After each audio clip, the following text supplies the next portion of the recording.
we can't let them just come in here and take our throne, really. So we went in there, got our minds right, encouraged each other, and came back out here ready to play. Aubrey, you were confident with your mid-range shot last year, but now here the first 2 games of the year, you've hit 2 threes in each game. It doesn't seem like, I think at times last year you got the ball with a chance to take a 3 and you'd kind of hesitate. Mm-hmm. You're not hesitating this year, so talk about, the growth of your game and expanding your scoring ability. Yeah, for sure. It's really just me and Tony Turner thing. He said if I don't get in the gym, I can't take those shots, so I proved that I got in the gym and I can take those shots now. So I look at him and I'm like, hey, you see what I'm working with? So it's really just a relationship between me and him. I had to add it to my game somehow, so I'm glad I got to do it this year. Absolutely. Aubrey, all good teams have good supporting casts, and to bring in, 3 key sophomore transfers on this team, Shariah Wright, Carly Dameron, and Brianna Gist to help you out down low. Carly Dameron played her tail off in that second half. Yeah, I can't believe she played like 15 straight minutes out there. But talk about, bringing those girls in and what they bring to this team. Yeah, they're my girls. We push each other hard in practice. Man, Carly's just a big body. I got to learn how to get around her and get over the top of her. She definitely pushes me. Shay's a bigger body, so I got to learn how to guard her and without fouling, of course. And Bree's just long, so we all just are competitive with each other and we all push each other. Aubrey, congrats on the win. We look forward to seeing you on Friday. Thank you. Absolutely. Coach Steinmire joins us right after this. Let's take a 60-second timeout. We'll be right back. Thank you, guys. Thank you.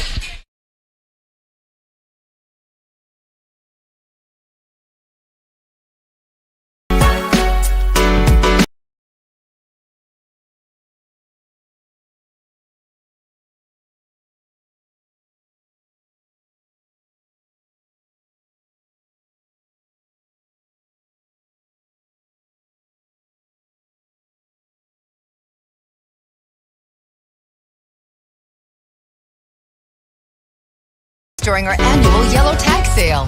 Once a year, we slash our everyday low prices to make room for new shipments. You'll find discounted products store-wide marked with yellow tags. Carpet, luxury vinyl plank, hardwood, sheet vinyl, ceramic tile, furniture, and much more. We can help you freshen the look of your entire home. Take advantage of the great savings at Derailed Commodity Flooring and Furniture, with locations in Brazelton and Independence, Kansas, and Joplin and Butler, Missouri.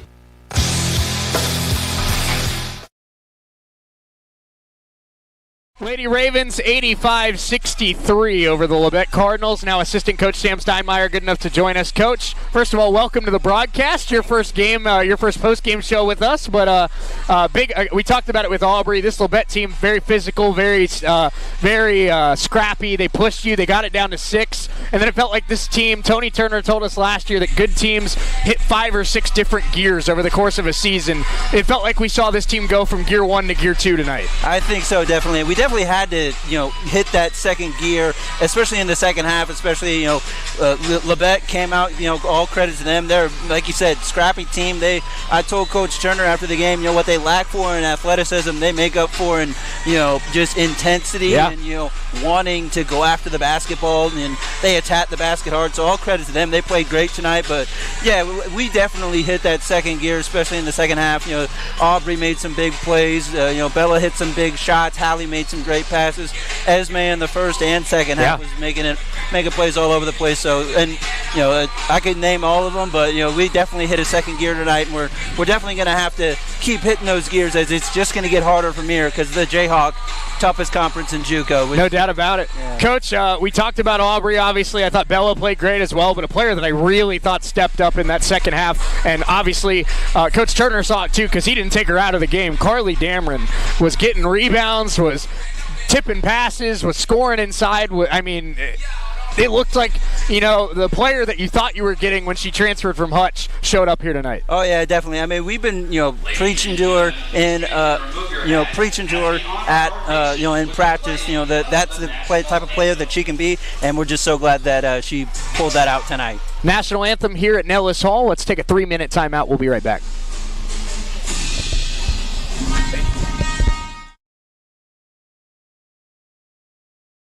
To providing every student with the tools they need to succeed, whether that's in the classroom, on the field, or in life. Our partnerships with local businesses, healthcare providers, and community organizations ensure students gain real-world experience and career readiness. Together, we're preparing tomorrow's leaders today while strengthening the workforce of tomorrow. I am Dr. Craig Correll, proud superintendent of Coffeyville's Public Schools.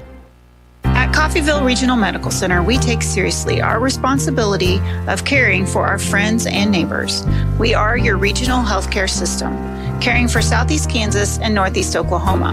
With comprehensive technology and experienced medical staff, caring medical professionals, and a 24-hour emergency room staffed with emergency medicine physicians, we are people you know and healthcare you trust. For more information, visit our website, crmcinc.org. When you or your loved ones need help, you can rely on Medical Lodges. For more than 50 years, Medical Lodges has been serving the area with multiple skilled nursing facilities, assisted living facilities, and home health locations in Kansas. They even have facilities in Missouri and Oklahoma. Services include rehabilitation, adult daycare, and home health assistance. You and your loved ones can lead enhanced lives with the caring and loving hands of the compassionate staff at Medical Lodges. Your home is, well, it's your home. It doesn't get much more personal than that. So whether it's a mortgage for a new home or refinancing your existing home, make it personal with your neighbors at Solutions North Bank in Coffeyville. With the convenience of online applications and the personal touch of talking to someone who cares about your needs, Solutions North Bank makes it personal. Experience the S&B way. Solutions North Bank in Coffeyville. Member FDIC, equal housing lender. Peace of mind. That's what you get when you or a family member can stay in your home when health issues arise. Windsor Place At-Home Care makes staying at home possible. Whether it's a disability, aging, or illness, Windsor Place At-Home Care has the staff and resources to properly support you in the comfort and familiarity of your own home. Specializing in working with Medicaid patients, providing in-home support and care, Windsor Place At-Home Care is there for you. Find out more, visit windsorplace.net. Helping you move forward. That's what Coffeyville Community College does. Whether you want to increase your ability to advance at work, learning to earn a 2-year, or just want to expand your horizons, Coffeyville Community College can help. And CCC is flexible, offering a traditional college setting, fast 8-week classes, or even online classes. Call CCC at 620-251-7700 or visit them online at coffeyville.edu. We are Coffeyville Community College.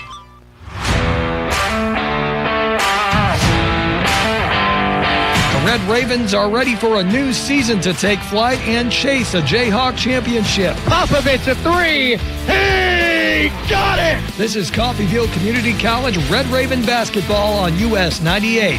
Red Raven basketball on US 98 is brought to you by Medical Lodge, Solutions North Bank, Windsor Place at Home Care, Coffeyville Community College, Derailed Commodity, Coffeyville Public Schools, and Coffeyville Regional Medical Center. Kitchen for the tie. Got it! It's time for starting lineups and tip-off. Now, here's the voice of the Red Ravens, Shay Neal.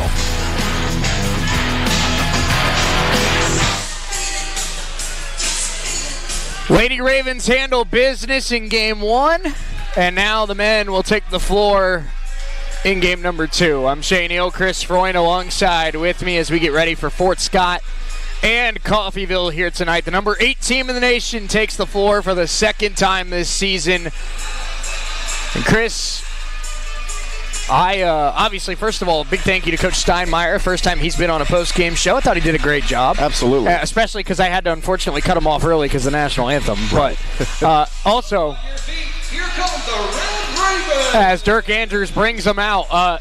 Aubrey Highshaw was a good player last year, Chris, but man, have I been impressed with the step forward she's taken, both on and off the court. Absolutely. It was good to hear, kind of the thought process behind, the shot, that she's taken, the thought behind the three-point shot. Just the fact that she has just been working so hard in the offseason. Well, and her offseason work is paying off. Yeah, and her and Coach Turner are both so competitive that sometimes it feels like they butt heads a little bit, but it's just because they both want to win, and it's cool to see, there's some days where I'm sure both of them want to, choke each other out, but there's other days where Aubrey drops 24 points and leads the Ravens to a win. Absolutely, and who knows, those situations may only be 5 minutes apart sometimes, but still, I mean, the fact that they have they work so well together, even though they may butt heads. I think it's a cool dynamic, Chris, where even when they disagree and argue, Tony Turner needs Aubrey Highshaw to win a championship, and Aubrey Highshaw needs Tony Turner to go to Division I. So it works for each other. It really does, yeah. And so far, so good this season. That's right. Number 1, Jaden Hollis. We'll get you starting lineups for both teams here in this game in just a moment. Number 5, Devin Boone. Fort Scott comes into this one 0-2. And number 13, Noah Porter. But Chris, we talked about it with Labette, the misleading 0-1 number. Same thing with Fort Scott. They're 0-2, but this is one of the best offenses the Ravens are going to see all year. In their first 2 games of the year, Fort Scott's put up 105 and 88. If you're not locked in on the defensive end, this Fort Scott team will put 100 points on you. Oh, absolutely. I mean, good grief. What is that? Just average of 96 and a half a game or something like that, if I remember correctly. My math may be off, but still, yeah, you can't sleep against this team. You cannot sleep against this team. And Fort Scott has, kind of the Isaiah Thomas, I'm trying to think of another example. Muggsy Bogues kind of mold, I guess. Not quite Muggsy's extreme, but their point guard, Chris, only 5'7", but in his first 2 games of the year, he's averaging 25 a game. Goodness gracious, that's incredible stats right there. I mean, to be able to lead the team, to be able to score, to be able to pass, that takes a good talent. So it'll be interesting to see him work against this defense. How about the student section, man? Bringing the energy tonight. Oh, yeah. We got the lights out. This is impressive. Very impressive. Hey, Tony Turner, I'm sorry. Tony, I'm sure, did too. But Coach Herkelman always challenges this student section to be the loudest and meanest in the Jayhawk Conference. And here, in the first school night game of the season, they're bringing the energy. Yeah, they sure are. It's me interrupting me again. There you go again. See some great highlights from last season, featuring some of the players that have been that are back here with this Red Raven team, and we're excited to see a lot of these players back. I love everything that's been introduced to Nellis this year, but the video might be my favorite thing. Yeah, this is so cool. This makes it feel like, Chris, that every home game is a big game. That's because every home game is a big game, and you're absolutely right. It's great to see the video, players like Tomboy and like Kuda, Kason Thomas come back. I mean, this is a great team, only getting better because of the players that they brought in. And here we go. Here comes the 96 Bulls intro, Chris, and you know what that means? It's time to roll. Number 7, Daniel Tomboy. Starting lineups for both teams. A 6'1" guard from Skagen, Denmark. First, for the Fort Scott Greyhounds. Starting at guard, a 5'7" sophomore out of Fort Worth, Texas. Number 1, Jaden Hollis. Starting at guard, a sophomore, number 3, Jatwain Mike. Starting at forward, a sophomore out of Dallas, Texas. Number 5, Devin Boone. Starting at guard, a sophomore out of Hong Kong, number 12, Marco Taft. And starting at forward, a freshman, number 13, Noah Porter. For the Red Ravens tonight, starting at guard, a 6'1" freshman out of Skagen, Denmark, number 10, Tyson Tucker. Starting at guard, a 6'5" sophomore out of Čačak, Serbia, number 13, Konstantin Popovic. Starting at guard, a 6'5" sophomore out of the Congo, number 7, Daniel Tomboy. Starting at forward, a 6'7" freshman out of Utrecht in the Netherlands, number 22, Wamba Ingwatu. And starting at forward, a 6'7" sophomore out of Greater Accra, Ghana, number 32, Abdul Rashid Kuta. One more time, your starting 5 for your Red Ravens. Number 10, Tucker. Number 13, Popovic. Number 7, Tomboy. Number 22, Ingwatu. And number 32, Kuta. Noah Porter and Rashid Kuta ready to go. Ravens off the tip. Let's roll at Nellis Hall. Tyson Tucker. Ingwatu, Tomboy attacking early tonight. Daniel up strong, no good. Rebound cleared down by Porter. Here comes Hollis. Jaden Hollis averaging almost 25 points a game, the 5'7" guard out of Fort Worth, Texas. Hollis guarded by Popovich. Gets a screen, 12 to shoot. Raven defense will need to be locked in tonight. Pretty good possession so far to start the night. Popovich on Hollis. Now they go to Mike. And this is Boone. Boone spinning, got it.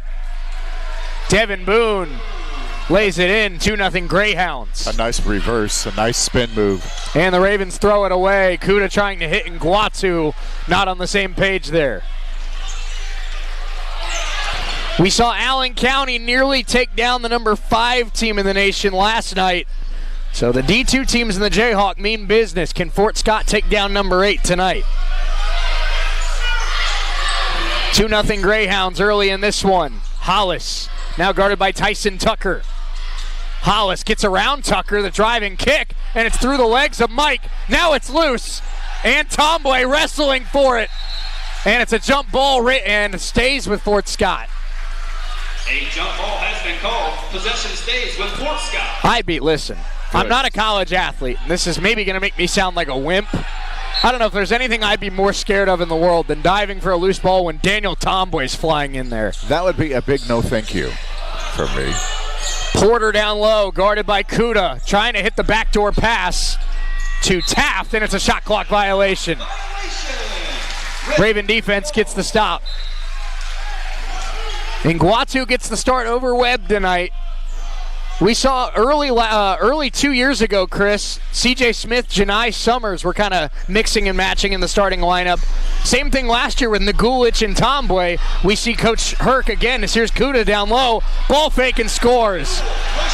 Obviously, Webb and Nguatu, both talented players, and Coach Herc trying to see which lineup works the best. Absolutely. Talk about having, that's a blessing to disguise, if you will. What a great problem to have. Exactly. Here's Taft, handoff to Porter. Porter guarded by Tyson Tucker. Now Marco Taft trying to split a double team. Kick, poked by Kuda into the student section. And a nice catch in the student section. Heck of a grab. That's got to be a receiver on the football team, I would think. Yeah, you got to think. Here's Hollis. And poked and stolen, Nguatu. Here comes Wamba to Tucker, who lays it in. The 6'7" length of Wamba Nguatu gets a takeaway for the Raven defense.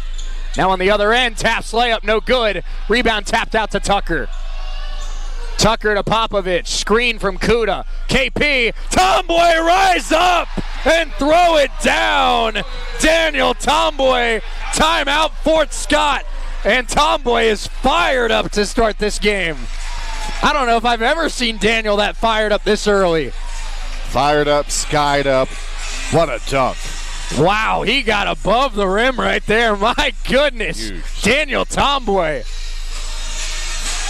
We talked with Coach Hurt, Chris, and we've seen it early in this game from both Popovich and Kuda that, the experience that comes with playing in this conference. Rashid knows he's going to be double-teamed all year this year. KP knows that other teams know he's a good shooter now, and so their IQ, the ball movement, the court vision. You see KP finding Tomboy there on a backdoor cut, and Kuda, of course, he's willing to pass it when he's double-teamed. We saw 4 assists on Saturday, but if you're not going to double-team him like they did in 2 possessions ago, he's still going to go right at you and score. I love Kuda, the fact that he is so unselfish, but yet can be so dominant when need to be. He's selfish when he needs to be. Exactly. And sometimes you got to be selfish. When you're the best player on a team, sometimes it's okay to be selfish. Exactly. 6-2 Ravens early in this one. Into the game is Cass Henry for Fort Scott. This is Mike, handoff to Boone. Boone back to Hollis. 10 to shoot here for Fort Scott. To Twain Mike. Logan Porter coming down the lane, lays it in. He got a step on Kuda. Nice finish. Logan Porter.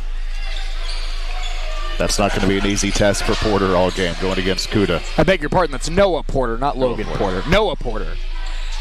Tomboy finding Kuda. Kuda to Tucker. Tyson sends the 3, and in and out. Kuda there, skying for the rebound, and he lays it in, and 1, and a roar from Rashid. If you noticed, if Kuda didn't get that, Tomboy was. My goodness. Daniel might have jumped higher than Rashid did. Kuda will shoot one for the Red Ravens. Chris, Rashid Kuda and Daniel Tomboy, the talent speaks for itself. Both of these guys, in my opinion, as Kuda hits the free throw, are going to be first-team All-Jayhawk this year. No doubt. They might be in contention for Player of the Year.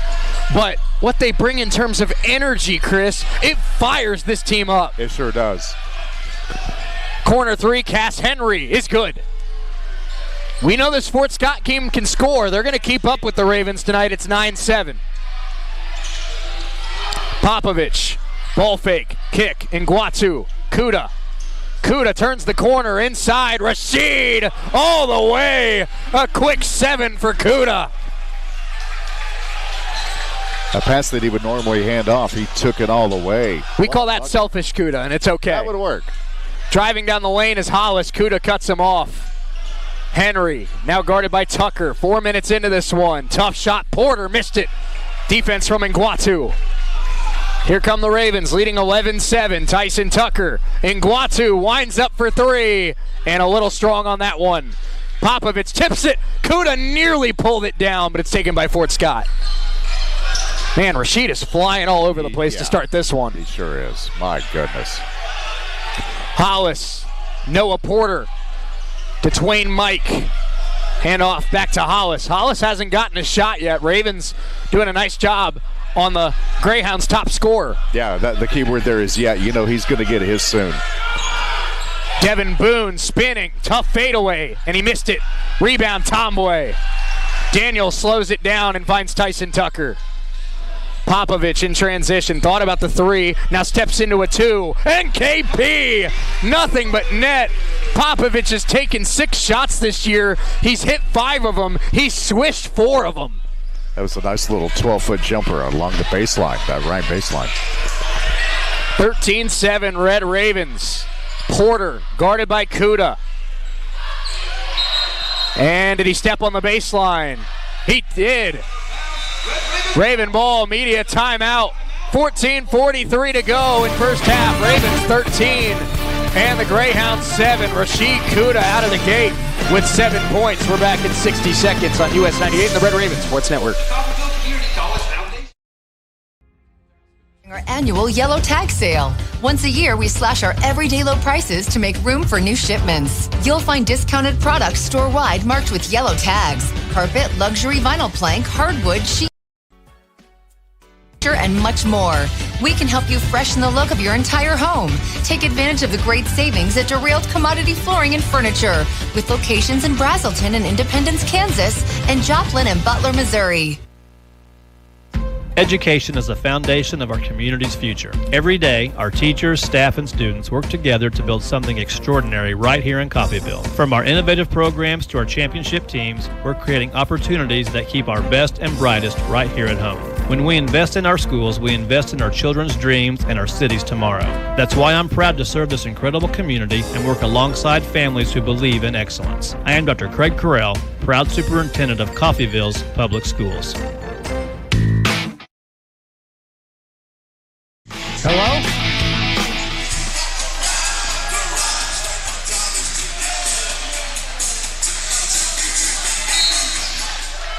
Back, are we?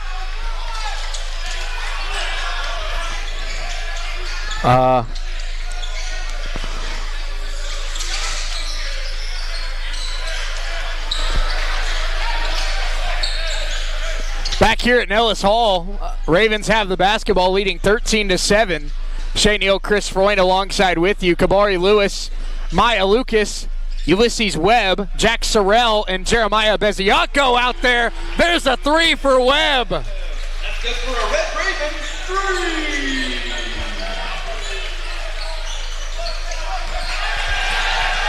3. Now a steal, but a Beziaco couldn't go the other way. 16-7, up ahead go the Greyhounds. Ball fake and kick. This is McCain Hastings into the game. He has the basketball and now hands it off to Callaway. Callaway. Backing down Porter. Callaway fakes the 3, now steps into a 2. Tough shot, he missed it. Rebound, Webb fighting for it, and Fort Scott ball.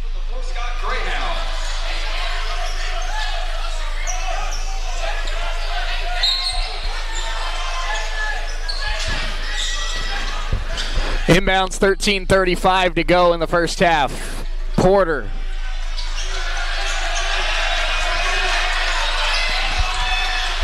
Hollis has it now, guarded by Kabari Lewis. And Hollis lost the basketball. Sorrell takes it away. Up ahead, Kabari Lewis sends a three. And in and out. Rebound, Maya Lucas. Missed it. Now Sorrell, third try for the Ravens, out of bounds, and Fort Scott ball. Checking in for Fort Scott, number 10, Xavier January. It's one of those. Xavier January checking in for Fort Scott.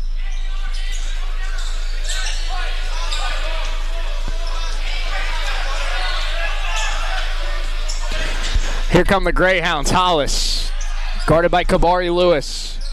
Now it's January. Handoff to Hastings. Hastings to Hollis. Now right corner. Callaway, 8 to shoot. Crossover, nice kick. Porter, fouled by Abeziaco. Foul called on Coffeyville. Free throws coming for Noah Porter. His first personal foul. Ravens lead it by 9. 2 for Fort Scott.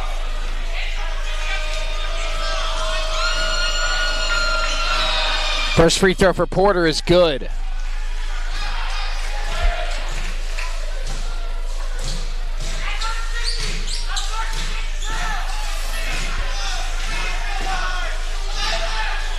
Second free throw. Guy can't get the roll. Tipped up in the air. Jack Sorrell has the basketball.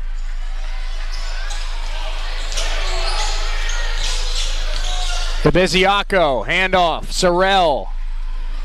Now it's Lucas. Now it's Webb. Tries again. Webb, not that time. Abeziaco fighting for the rebound, and he's fouled by January.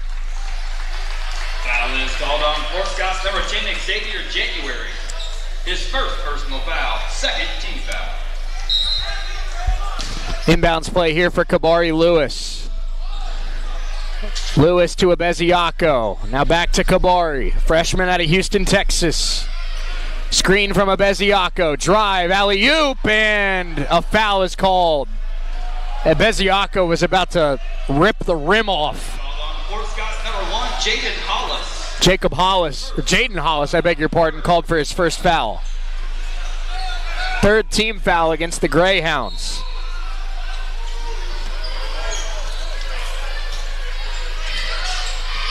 Kabari Lewis.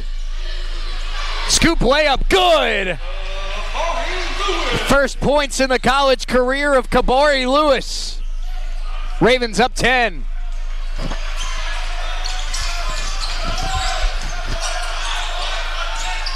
Inside Hastings, no, rebound Sorrell.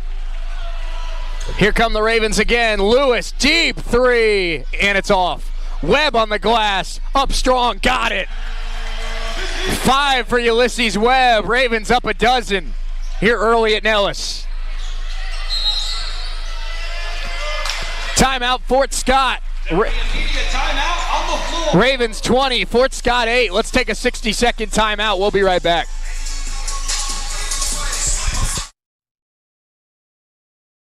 Regional Medical Center, we staff our emergency room with emergency medicine physicians 24 hours a day, 7 days a week. ER physicians at CRMC have access to general surgeons, specialists, medical imaging, lab services, and the technology needed in an emergency, all right here. If you are faced with a life-threatening emergency, insist on the best and say, "Take me to CRMC." KGGF, KUSN, and KQQF Radio is growing. We're looking to expand our sales team. If you enjoy meeting people, working independently, and want to make a difference for local businesses, we want to talk to you. Sales experience is helpful but not required. We'll train the right person. For more information or to apply, call 620-251-3800. That's 620-251-3800. Come grow with us at KGGF, KQQF, and KUSN Radio.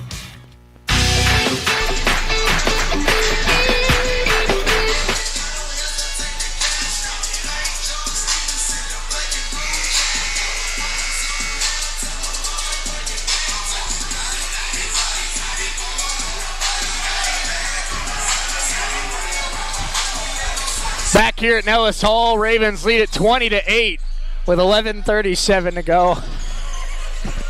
St. Neil Chris joined alongside with you.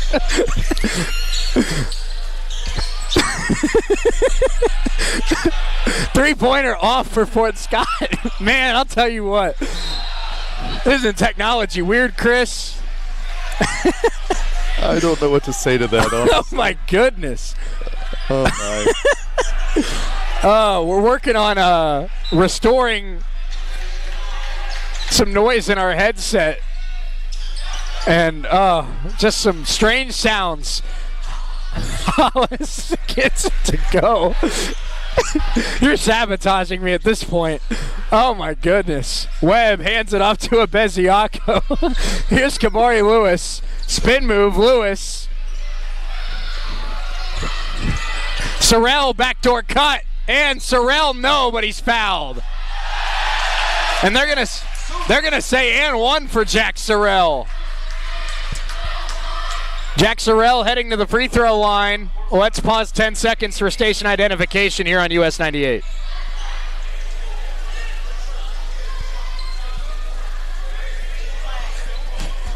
Jack Sorrell will shoot for the Red Raven. I've been calling basketball games for 9 years, and just when you thought you've seen it all.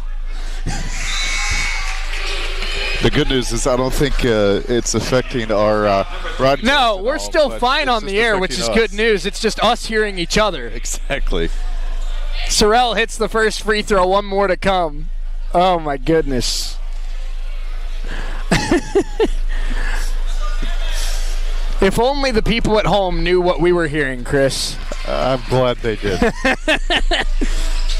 Sorrell goes 2 of 2 at the line. It's 22-10. Hollis, press here from the Ravens. Mike up ahead and finds January. January gets inside. Lewis ends up stumbling. And now Henry finding January, who goes up blocked. Ravens with a stop. They lead it by a dozen. Maya Lucas. Lewis winds up for three and missed it. Rebound to Beziaco. Back up strong, no. Fort Scott down 12, trying to stop the bleeding. Cass Henry all the way, missed it. Rebound to Beziaco. Here comes Kabari Lewis. And Maya Lucas is fouled, and Maya will go to the free throw line looking for his first college points.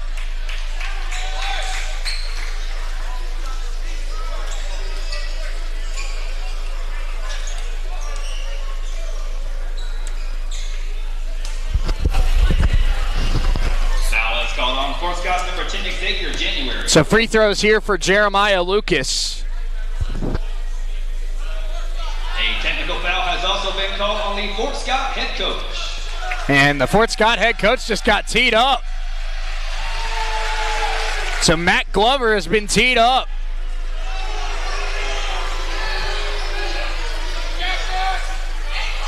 They'll have Jack Sorrell take the free throws. Sorrell 2 for 2 at the stripe tonight.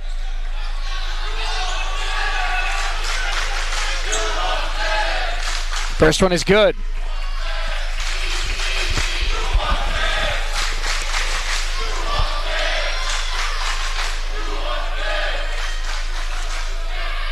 One more here for Sorrell, and he got it. 24-10, and now Maya Lucas will step to the line.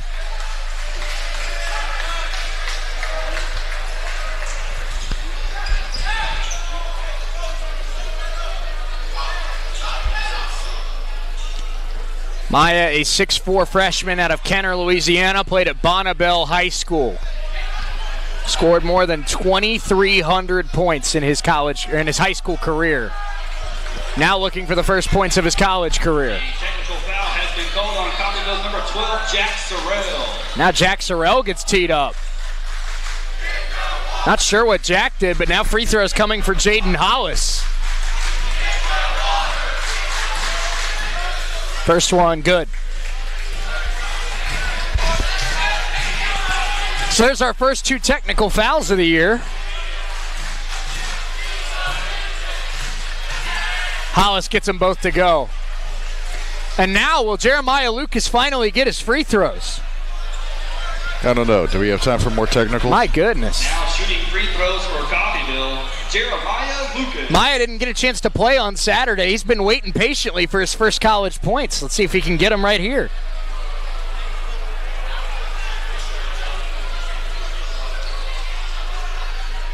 First one short.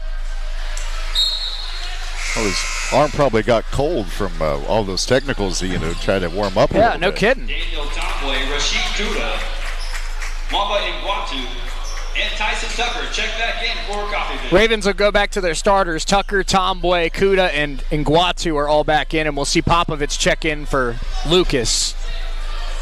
Second free throw for Maya. No good. He'll have to wait a little longer for that first college point. 24-12, Ravens lead halfway through the first half. Jaden Hollis, so quick. Fading jump shot, good. Jaden Hollis. Greyhounds back within 10. Iguatu, now Kuda.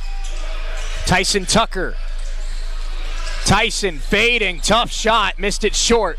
Batted around, Lucas had it for a moment, but it's taken by Fort Scott. Greyhounds have a chance to get back within single digits.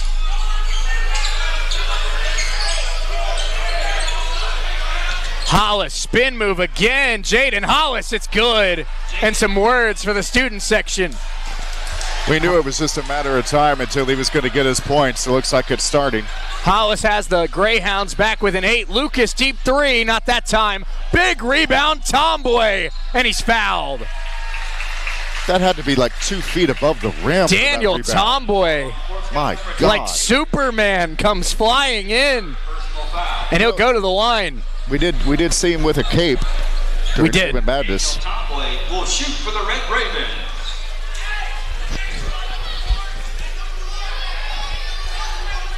First one here for Daniel. And he got it. Daniel Tomboy. Number 13, Constantine Coffeyville. Only shot 1 free throw on Saturday. He missed it. So now 1 of 2 at the line this year. He's had 10 points and 6 rebounds in the season opener on Saturday. One more free throw here for Daniel.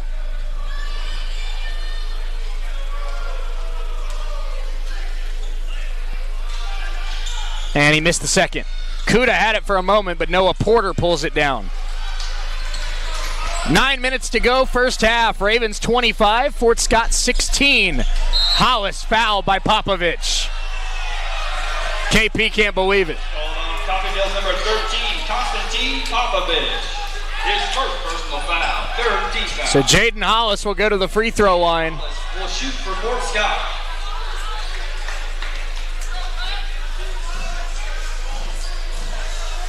First one up and good.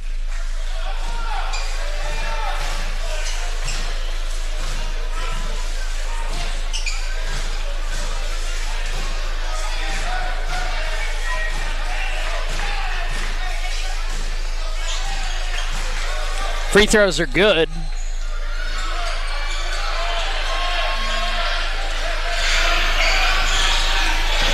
Tyson Tucker, Rashid Kuda, now Daniel Tomboy. Daniel, handoff Constantine. KP the fake, the drive, Popovich, tough shot. He can't miss to start the season. Popovich with 4 tonight. Nice drive to go right in the middle of the lane and take that shot with the right hand and make it about an 8-footer. Here's Jaden Hollis. He's the hot hand right now. Pass down low to Porter, who goes up blocked by Iguatu. Second try. Porter got it. Noah Porter. This Fort Scott team can score. 27-20 the score. Here's Tyson Tucker finding Rashid Kuda. Kuda had it poked, got it back. Popovich, heat check, in and out. And the rebound by Boone. Hollis. Pass to the corner. Henry for 3. It's off. Rebound Popovich. Wrestled away by Porter. Porter elevates and he's fouled by Tomboy. There will be a media timeout here from Nellis Hall. 7:52 to go. 27-20 Ravens lead. We're back in 60 seconds on US 98 and the Red Raven Sports Network. What'd you do? That worked. Oh, okay, great.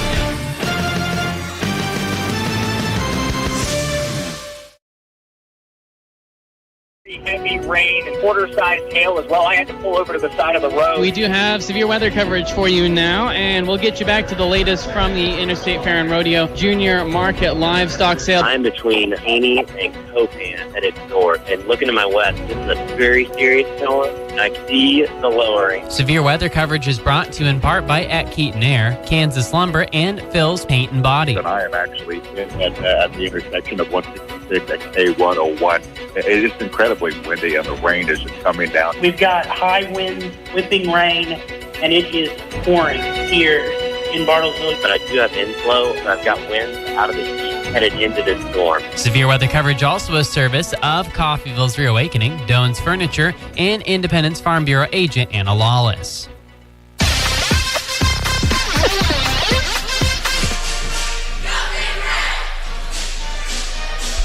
27-20, Red Ravens lead it over the Fort Scott Greyhounds. Shane Eel, Chris Freund alongside with you. Chris, we were battling a little bit of a loose wire there for a few minutes, so where we couldn't really hear each other very well. Right. The good news is we were still on the air. Yeah, that is definitely. But we couldn't hear each other very well. Now, what we're going to tell you, we're both children. We are. But the sound that it was making in our headsets while we were trying to fix it sounded very similar to a noise that happens that people all over the world laugh at. Exactly. I'll leave it at that. Let's just say the last few minutes was a real gas. At least for us anyway. Man, I'll tell you what. I haven't had to fight laughing that hard on a broadcast, I don't think, my whole life. I am so glad I had I'm glad I had the power to turn my mic down. That's all I'm going to say. Gosh. My gosh. I had to fight for my life, Chris, because nobody at home knew what I was laughing at. No. First free throw from Porter is good. Good grief. 27-21. This Fort Scott team, man, they are exactly what we thought they'd be. No, exactly. Yeah. Very talented offensively, and Chris, I think the Ravens would tell you the second free throw, no good. Rebound, Popovich. I think the Ravens feel like they're the better team, but the Ravens know they're going to have to play 40 tonight. Fort Scott's team, they're just incredible speed, both ends of the floor. They just move. Kuda down low. Kuda got off to a great start tonight, but that one deflected and stolen. Up ahead, Devin Boone. Down low, this is Henry. Greyhounds are back within 6. And Jaden Hollis fouled by Tyson Tucker. Foul is called on Coffeyville's number 10, Tyson Tucker. His first personal foul. Ravens are already in the bonus. They'll get free throws the rest of the half. Now the Greyhounds are 2 fouls away from being in the bonus.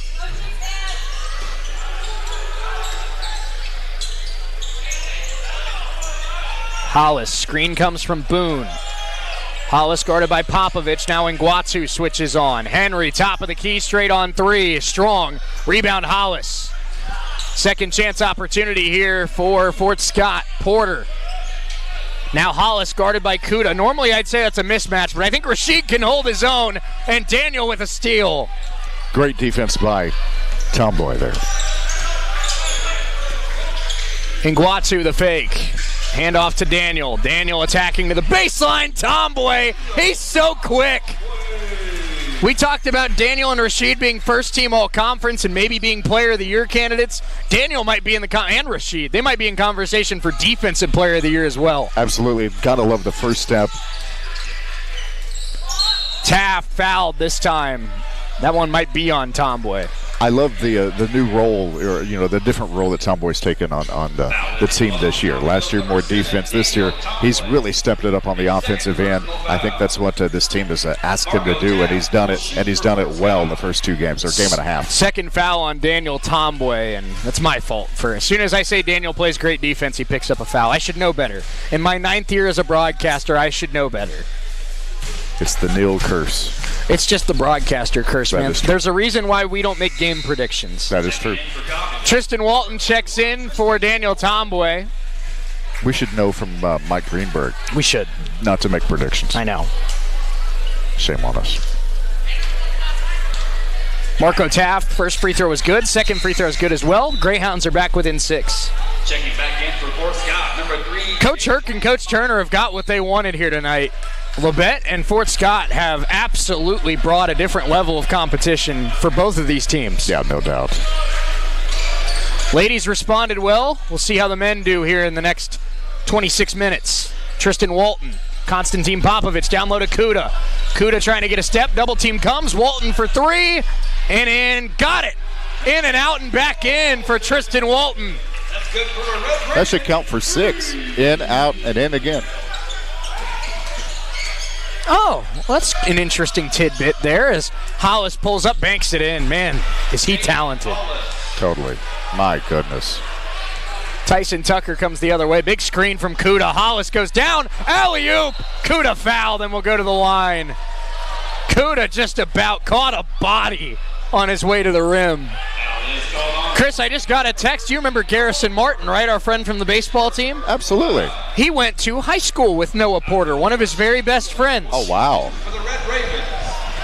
Well, that is interesting. So Noah Porter, it makes sense that they were friends. Noah's 6'6" or so, and Garrison's about 6'5", 6'6". So tall kids got to stick together. No doubt. Can you imagine if that dunk would have went down? I mean, the student section was oohing and ahhing anyway. They were about to run on the court. Yeah, no doubt. No doubt. First free throw for Kuda. Now the second one is good.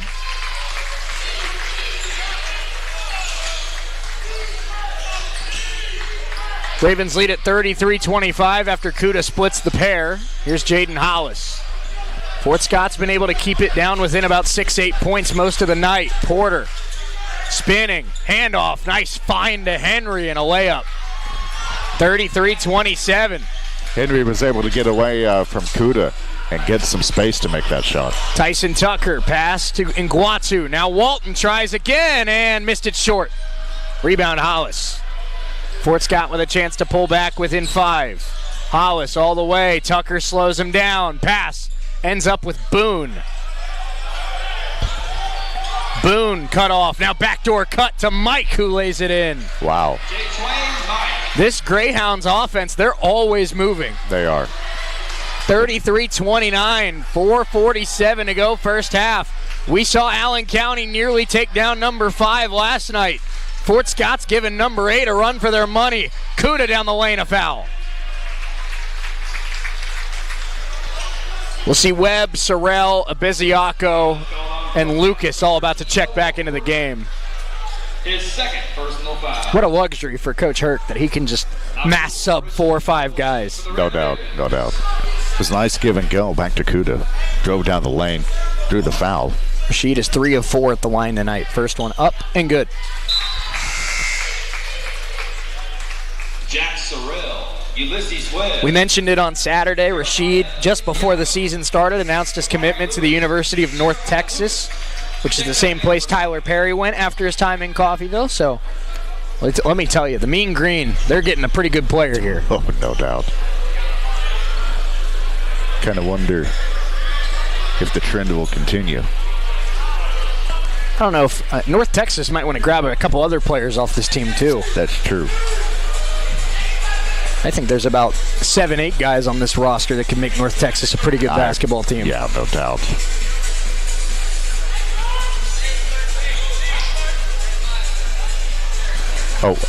Was wondering what was going on the shot clocks. Oh. Is Wamba bleeding? We had a Beziaco bleeding in the first game. Is Wamba bleeding now? Man, it's been a bloody week.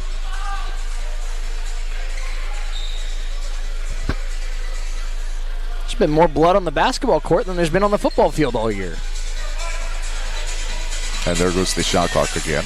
Oh, no.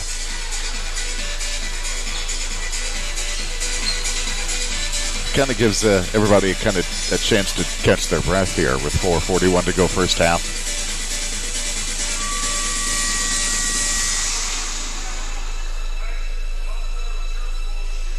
This would have been a nice time for us to be able to fix that problem with our headset. Yeah, that's true.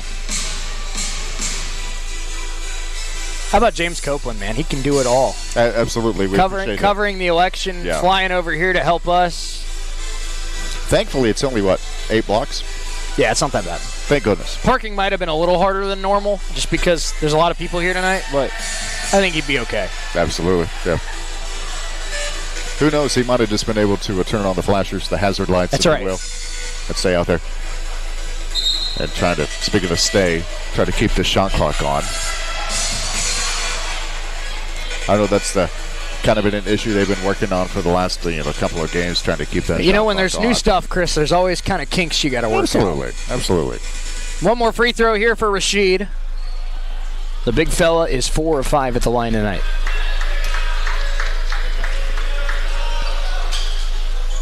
Misses the second. Rebound collected by the Greyhounds. They trail by 5. 4.5 to go in this first half. We've had a good one so far at Nellis Hall. We've had a good doubleheader tonight. Yeah, we sure have. Porter. Guarded by Webb. Backdoor. It's a great pump fake by Boone. And it got a pair of Ravens in the air, and he lays it in. We've got a one-score game. Goodness gracious.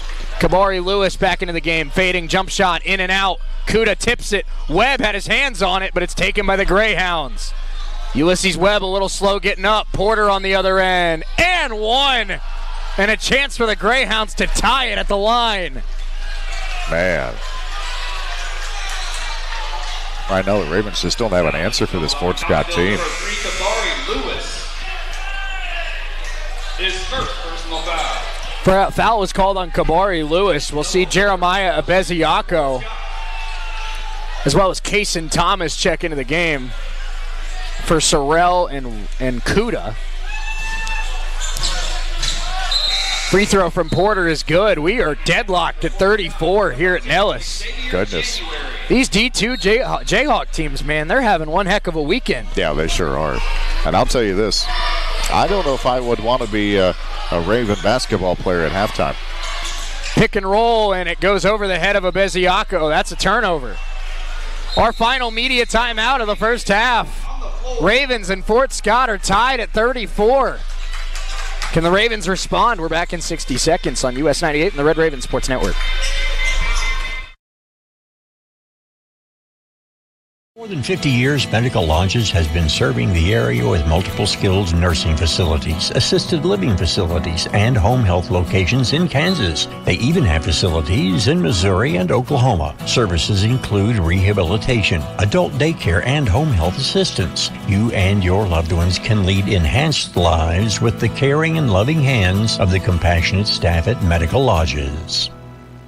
Community involvement. It's more than just a slogan at Solutions North Bank in Coffeyville. It's what we live. We're there supporting and cheering on your kids' teams. We're there in the trenches with you at work, offering real financial solutions to your company. We're there as members in the same social and civic organizations that you are. We're family. Experience the SNB way. Solutions North Bank in Coffeyville. Member FDIC.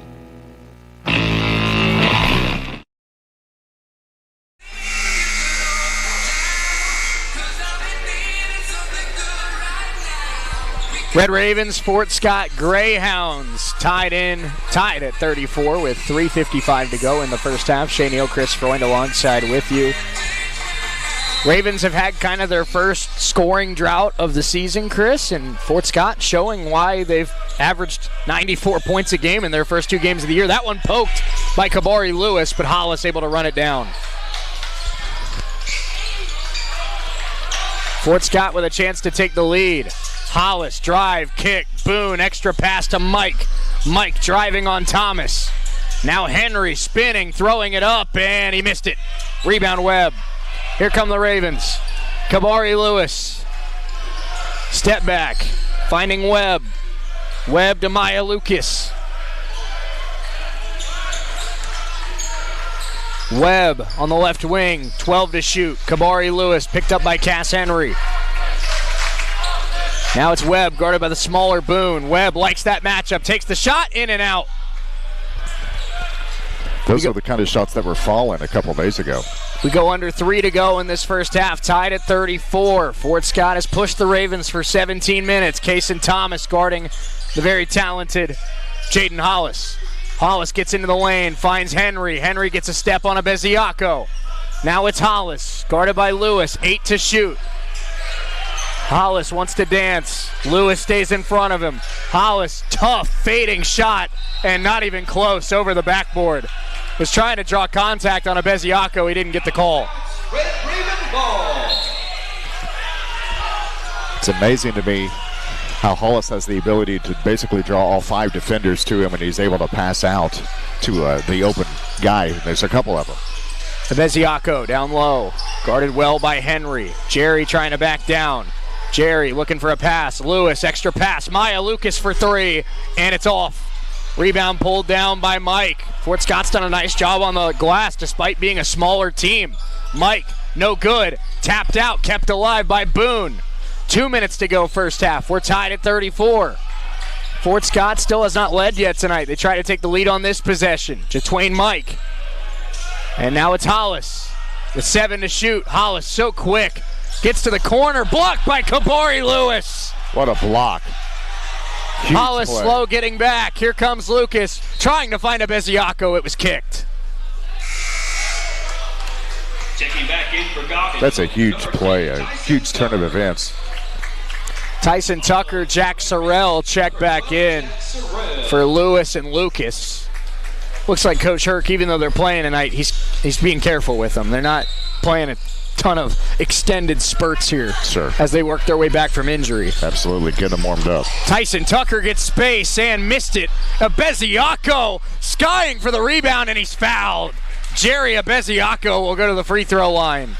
Tucker had a great look. That's a shot he was hitting all night on Saturday. That one just a hair strong, but the rebound pulled down by Beziaco, and he draws contact. So when he gets 2 defenders to get that offensive board. Beziaco in the first game of the year went 7 of 9 at the free throw line. First one here, good.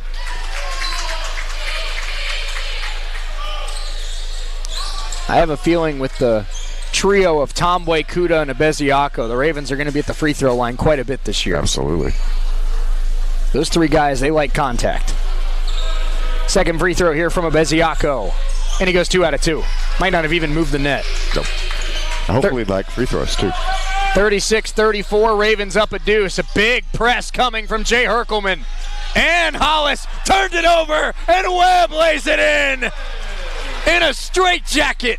And the Raven defense forces the turnover. Hollis almost put it in the Ravens' goal himself. Pass down low, and a foul there against Wamba Nguatu. Excuse me, that'll be on Ulysses Webb. Called on Coffeyville's number 4, Ulysses Webb. His first. I'm not exactly sure Coach Herc liked that foul. Xavier January. Now, it did cause him to go to the line. First foul on Webb, and free throws coming for Xavier January. 38-34, Ravens lead. Fort Scott's tied it. They have not led at any point tonight. First free throw, no good.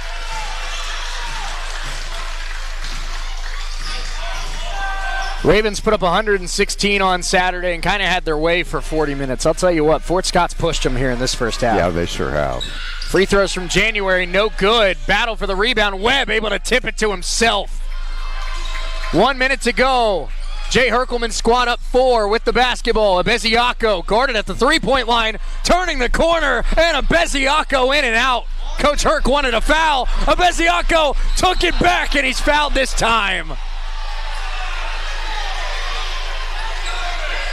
Jeremiah Beziaco snatched it, draws contact, and I think one of the Greyhounds just got teed up.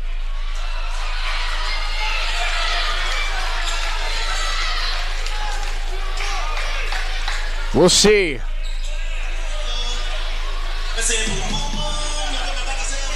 Beziaco was fouled on the common foul. I saw a motion from one of our officials like they teed somebody up. I couldn't tell who. Right. What a great play by Webb to poke it free.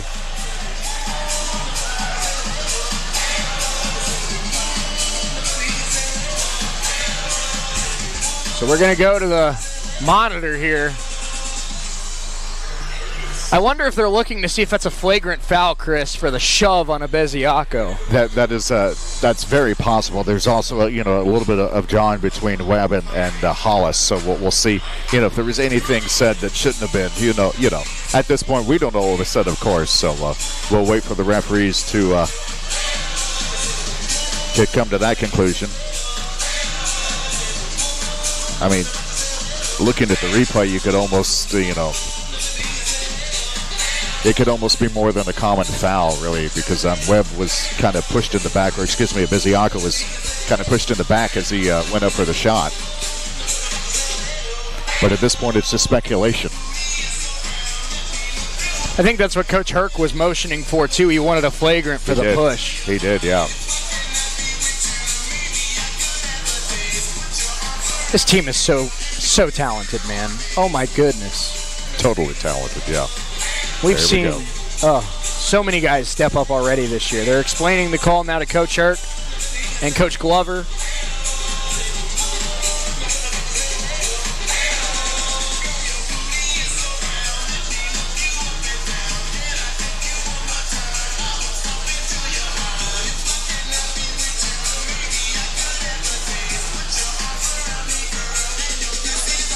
Looks like it was a technical.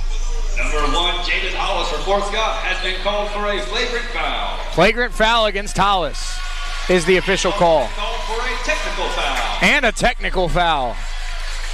Wow, so he got a flagrant for the shove, Chris, and he also gets a technical. Just looking at the replay, Beziaco, there's the flagrant as he went up. And then did he get into it with Ulysses Webb? And then Webb, yeah. Webb and he exchanged a few words. Oh, and it looks like Webb just didn't like that he shoved to Beziaco. Right. Sorrell's first free throw is good. It's early in the season, but Jack Sorrell already looks like one of this team's top free throw shooters. Absolutely. Second one here for Sorrell. And there, I did it again, Chris. Goodness gracious. I did it again.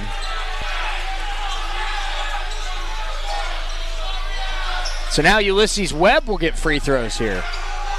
And then Beziaco is going to get free throws. What a fun time here. Oh, this is great, yeah.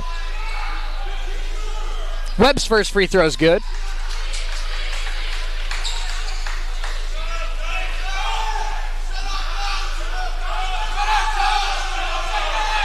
We have a lot of confusion here.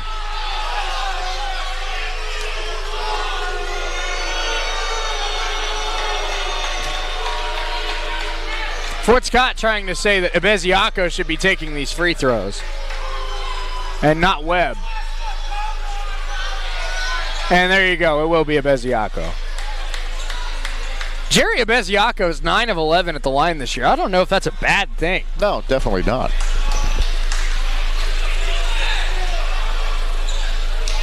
Coach Herc tried to sneak one past him and put a better free throw shooter at the line. I see what he did there. Yeah. First one here for Beziaco. Good. 6-point lead for the Ravens. Fort Scott came back to tie it. But a flagrant foul and a technical foul called on the Greyhounds' top player, Jaden Hollis. And Beziaco goes 1 out of 2. So the Ravens get 4 free throws. They hit 2 of them. And they lead at 40-34. And it will also be Coffeyville ball. So that is good news because they can run out quite a bit of clock here. Tyson Tucker to inbound it. He finds Jerry Beziaco. Now back to Tucker. Sorrell thought about the triple. Now finds Tucker. A little bit of a pressure defense here from Fort Scott. Webb, Beziaco. Tucker, Ravens moving quickly. Tyson, spin move in the lane. Tyson Tucker puts the Ravens up 8. Tough shot from around the right elbow. Nice shot. 42-34 Coffeyville. 5-second difference between shot clock and game clock. Hastings to Henry. Cass Henry driving, throwing it up. No. Rebound to Beziaco. Ravens have 15 seconds. Ulysses Webb, Jack Sorrell. Coach Herc calls this play. They are trying to deny the ball from Tyson Tucker. Sorrell now will just attack on his own. Sorrell fouled with 2.5 to go. Foul is called on Fort Scott. And after Fort Scott battled all the way back to tie it, Sorrell goes to the free throw line with a chance to put the Ravens up double digits again going into the locker room. That would be pretty huge if they could be ahead by 10. Just the fact that they've given themselves a little cushion going at halftime is big. First one for Jack, in and out. So it will not be a 10-point lead. Oh, I shouldn't say that. It could miss the second one and then it gets tipped in. It's possible, yes. One more free throw here for Sorrell, freshman out of Windsor, Ontario. And on its way, and good. Ravens on a 9-0 run to end the first half. Hastings will fire from half court, and he missed it. And that's the end of the first half. We've got Coffeyville 43, Fort Scott 34. And the Ravens student section, they are getting into it with some Fort Scott players. Wow. Safe to say those two sides don't like each other tonight. That's a safe bet, you're right. At halftime, Ravens up 9, 43-34. The score here at Nellis Hall. The number 8 team in the nation being tested tonight, but they have a 9-point edge. Let's take a 4-minute break. We have the Red Raven halftime show coming up next here on US 98 and the Red Raven Sports Network.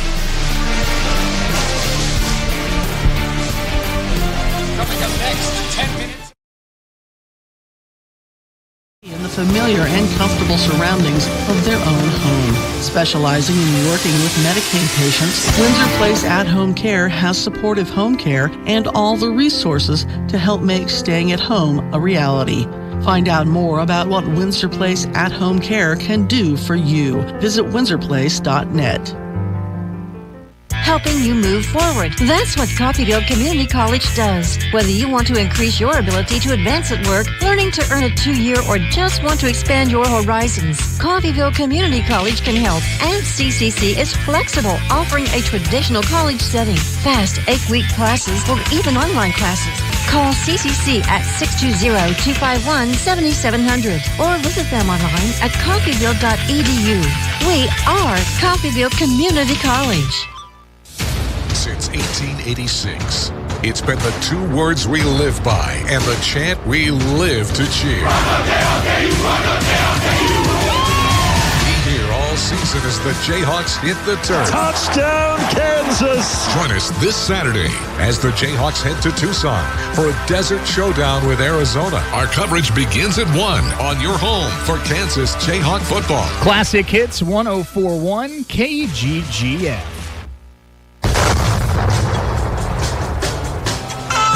Kansas Jayhawks football on Classic Hits 104.1 is brought to you by Solutions North Bank, Perky's Used Cars, and Corner Post Crop Insurance. The Jayhawks travel to Tucson to take on Arizona. Coverage begins Saturday at 1 on Classic Hits 104.1. Visit your local Derailed Commodity showrooms for huge savings during our annual Yellow Tag Sale. Once a year, we slash our everyday low prices to make room for new shipments. You'll find discounted products store-wide marked with yellow tags. Carpet, luxury vinyl plank, hardwood, sheet vinyl, ceramic tile, furniture, and much more. We can help you freshen the look of your entire home. Take advantage of the great savings at Derailed Commodity Flooring and Furniture, with locations in Brazelton and Independence, Kansas, and Joplin and Butler, Missouri. Education is the foundation of our community's future. Every day, our teachers, staff, and students work together to build something extraordinary right here in Coffeyville. From our innovative programs to our championship teams, we're creating opportunities that keep our best and brightest right here at home. When we invest in our schools, we invest in our children's dreams and our city's tomorrow. That's why I'm proud to serve this incredible community and work alongside families who believe in excellence. I am Dr. Craig Carell, proud superintendent of Coffeyville's Public Schools.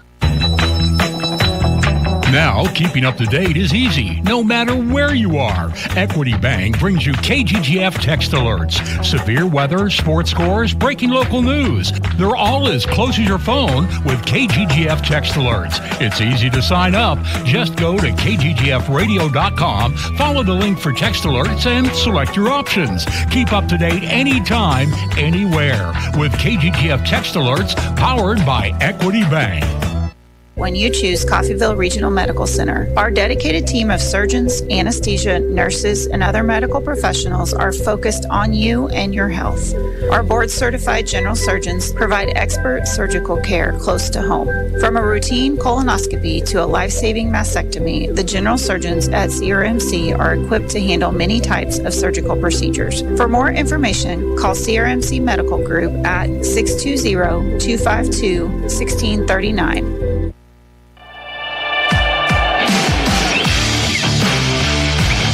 Stay tuned. Second half action is coming up just around the corner. Now it's time for the Solutions North Bank Red Raven Halftime Show with a live look at first half stats, scores around the conference, and keys to the second half. This is an exclusive production of KUSN Radio Sports, the Solutions North Bank Red Raven Halftime Show on US 98.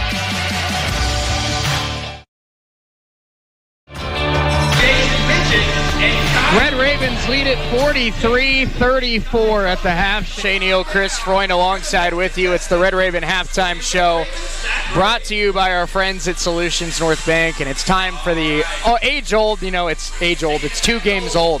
But everybody's favorite, the Red Raven sack race. Oh, gotta love it. Are you fired up, Chris? Oh, totally. You know what?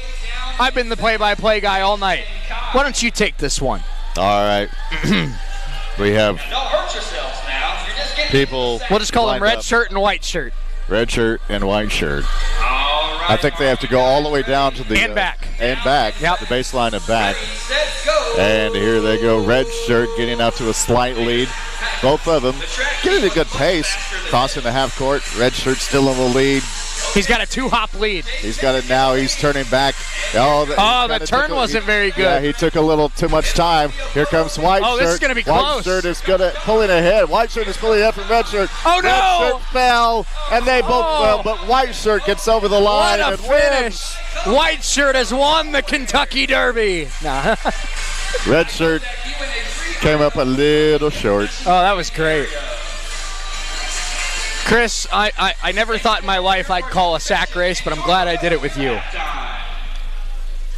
That was phenomenal. That was very fun. That was very fun. That's going on my broadcast reel for the rest of my career. Exactly. Yeah, there you go. I'm submitting that for my Emmy nomination. Yeah, I think that deserves. Most likely to call a sack race championship. Me, and you. Yeah, exactly. That's right.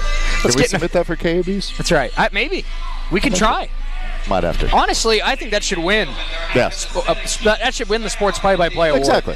Who's calling sack races in the state of Kansas? Only us. Only us.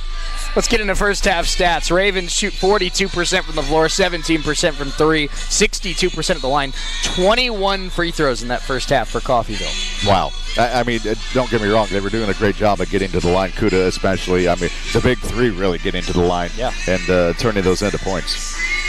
For the Fort Scott Greyhounds, I almost did what Dirk did and said Labette County. 41% from the floor, 20% from 3, 69% at the line. For Fort Scott, leading the way, Jaden Hollis has 12 points in that first half, 9 for Noah Porter with 6 rebounds, 5 for Cass Henry, and 4 for Devin Boone. For the Red Ravens, 9 points for Rashid Kuda, 7 for Ulysses Webb, 6 for Jack Sorrell, 5 for Daniel Tomboy, 4 for Tyson Tucker, 4 for Konstantin Popovich, 3 for Abeziaco, 3 for Walton, 2 for Kabari Lewis.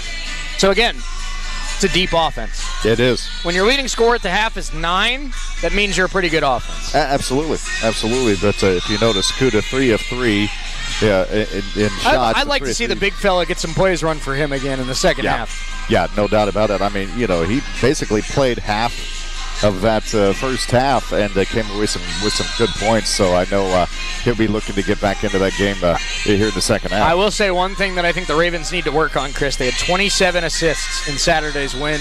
Only 4 assists in that first half with 7 turnovers. I think the ball needs to move a little more in this second half to really pull away. Absolutely, but give credit to Fort Scott's defense. I mean, they were putting on some pretty good pressure at points in that first half and were able to get turnovers or at least cause headaches. To be honest with you, with what we've seen in the first 50 minutes of the year or the first 60 minutes of the year, I can't do math. For the first 60 minutes of the year for this team, Chris, keeping the Red Ravens in the 70s might be a win for a lot of teams. They really might. Because this team's capable of putting up 80, 90 every night. If you can keep them in the 70s, you've got a shot. And I think that's what Fort Scott's thinking right now. Absolutely. But then again, if you were Coffeyville looking at the score of Fort Scott with 34 at the half, I mean, holding this offense to under 80 at least. I mean, right now it's a pace for 60. No doubt. Well, like 68, we did. Thank you. There you go. Neither of us can do math. No, that's right. We talked about it earlier during the girls' game, Chris. We'll talk about it here with the guys as well. The preseason Jayhawk Conference standings came out, of course, a couple weeks ago. The Red Ravens picked to win the Jayhawk Conference this year. They received 6 first place votes. Behind them, of course, the Cali Tigers and the Barton Cougars, the two teams that have kind of been at the top the last couple of years. Hutch comes in at number 4, Butler number 5. Hutch, with what we've seen from them this year, they look like a really good team under Kyle Fisher. Cali's always going to be good. Barton's always going to be good. There's other teams in there that I think could be interesting. Dodge City has a lot of talent. Indy has a lot of talent. Cloud County has a lot of talent. Seward County's off to a 2-0 start for the first time in a decade. So teams all up and down this conference. It might be the deepest the Jayhawk has ever been, Chris, but I think most people see that top 4, Coffeyville, Cali, Barton, and Hutch, and they think it's one of those 4. Yeah, it very well could be, and I understand what people are thinking with those top 4. However, my goodness, 5 through 12 I know. Can cause headaches. They can. And Fort Hays Tech, down at 13, finished 8th in the conference last year. So there's no easy night in the Jayhawk. And, obviously, Chris, opening the season with Butler and Independence, that's 2 good teams back-to-back the Ravens are going to have to start conference play. But I already can promise you, Chris, Coffeyville versus Butler, Coffeyville versus Indy, Coffeyville versus Cali, Coffeyville versus Hutch, Coffeyville versus Barton. We are in for some awesome basketball this season. Oh, yeah, totally looking forward to the whole season because, like you said, it is loaded top to bottom. And if you take a night off, you're going to take an L. This has been our Solutions North Bank Red Raven halftime show. Coming up this weekend, the ladies will be back here at home for the Beeson Family Classic. They'll play on Friday night against Southeast Community College, Saturday afternoon against Connors State. We'll have both of those games here on US 98 and RRSN. And the boys will be traveling to Iowa to take on John Logan on Friday night and Malcolm X on Saturday afternoon. I've heard a lot of great things about Malcolm X, but it's going to take a lot for one guy to beat this team. That is true. Yeah, we wish it. That was a stupid joke. I'm sorry. Oh, I liked it. You liked it? Thank you. That was very nice.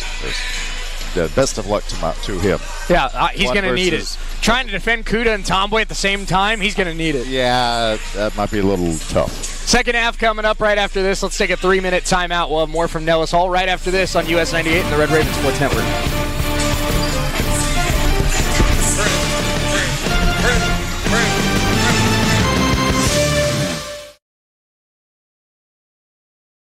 Facilities and home health locations in Kansas. They even have facilities in Missouri and Oklahoma. Services include rehabilitation, adult daycare, and home health assistance. You and your loved ones can lead enhanced lives with the caring and loving hands of the compassionate staff at Medical Lodges. Why be just an account number when you can be you? At Solutions North Bank in Coffeyville, you're more than a number, you're an individual. The folks at S&B are your neighbors. They're just like you. We understand whether it's individual or business, you have your own unique needs in a bank, and we're here to serve those needs. Neighbors serving neighbors. Experience the S&B way. Solutions North Bank in Coffeyville. Member FDIC.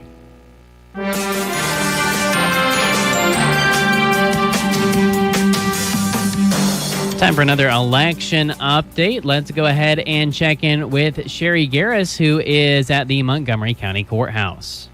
Well, James, it looks like counting is really just kind of getting started here. We've got a long line of people checking in from precincts, turning in ballots and turning in voting machines. Just kind of the scuttlebutt in the line as I'm listening to people talk about the day is that turnout has been kind of light today, which, is really not surprising. This is an off-year election. We don't have any results here yet in Montgomery County, but like I said, counting is well underway, and hopefully we'll start getting some returns for you very soon. All right. Well, thank you, Sherry, for that report, and I know you'll continue to keep us updated as we go throughout the evening. Keep it here for more election updates. You can also find results at kggfradio.com.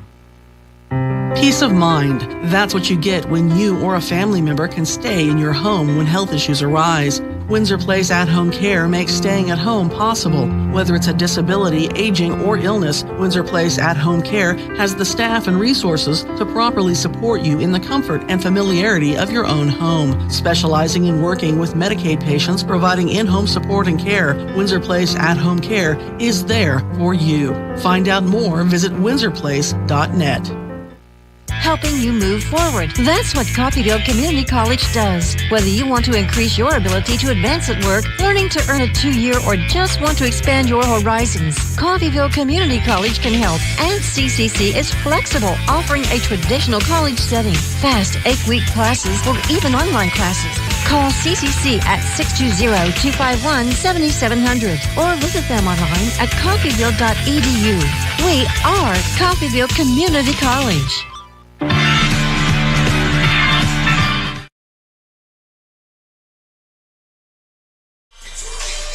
Red Ravens lead at 43-34 as we get ready for second half action here at Nellis Hall. Nightcap of our first, well, not our first weeknight doubleheader. Right. Not our first doubleheader. True. You know, I got thrown off last year when the season started. The girls played one night and then the boys played the next night, and so it was our first doubleheader on that Tuesday. True. This year it isn't. So, Nope. you know, I blame Coach Herc and Coach Turner for putting me in a tough spot to remember basic information. Hey, Timmy Trumpet's back. Hey, Timmy Trumpet, man, he's basically a full-time employee at this point. Might as well be.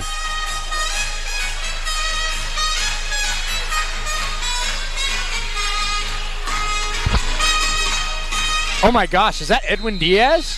No, I'm just kidding. Hey, what's he doing here? Rumor has it every time Timmy Trumpet blows the trumpet, Edwin Diaz appears to close out the ninth. That is true. Daniel Tomboy backing down, going up. Daniel Tomboy with a score. Tomboy had 10 in the first 5 minutes of the second half on Saturday. He's got a quick 2 here to start the second half tonight. It's a good way to get it started. Daniel had 5 in that first half. He's now got 7 on the night. That's second on the team. Drive, kick, extra pass. Nice ball movement here. Porter faking the 3, driving inside, adding Guatu, and 1 for Porter. Wow, what a drive.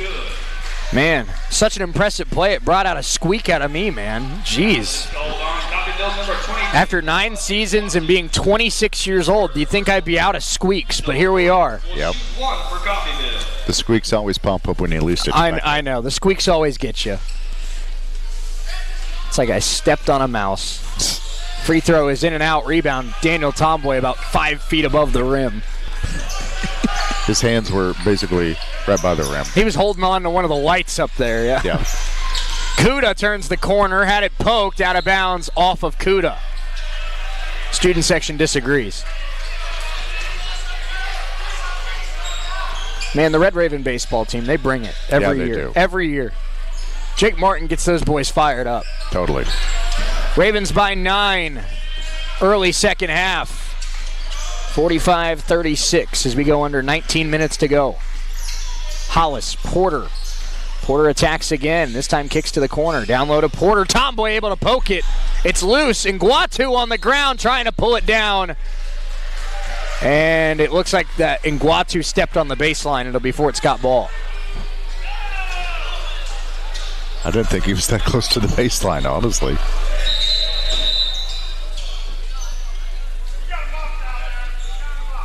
We got him. There you go. Coach Herc's. Evidently, we got a mop down there. Coach Herc's pointing out the mop. There it is. We got a mop down there. Yeah. So I would say we have a mop anywhere Coach Herc says there's a mop. James Copeland and I and Bryce Saya went up to the boiler room today because we were checking on some wiring. Yes. And there's about 6-7 rims up there. And Coach Saya and I joked about that's for when Rashid and Jerry start breaking rims on dunks this year. We have backups. That's a good thing to have backups. It's smart, isn't it? With the way those two guys dunk, we're going to need a couple rims to get through the season. Yeah. They're going to bend those things. Yeah.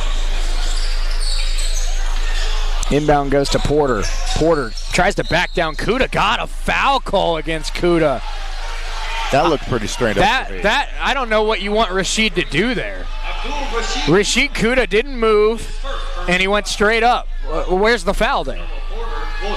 So we see here the replay on. That's good defense. Yeah, I mean, I don't see anything. That's good defense. Rashid Kuda just got punished for being 6'7" and 250 pounds. Free throw for Porter is good.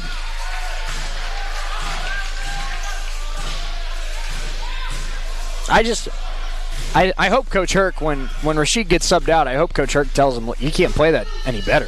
Right. You did the right thing there. He misses the second. Maybe a little bit of ball don't lie, and it's Red Raven basketball. Out of bounds, Red Raven ball. So it's the Ravens by 8, 45-37. And a timeout taken by Fort Scott.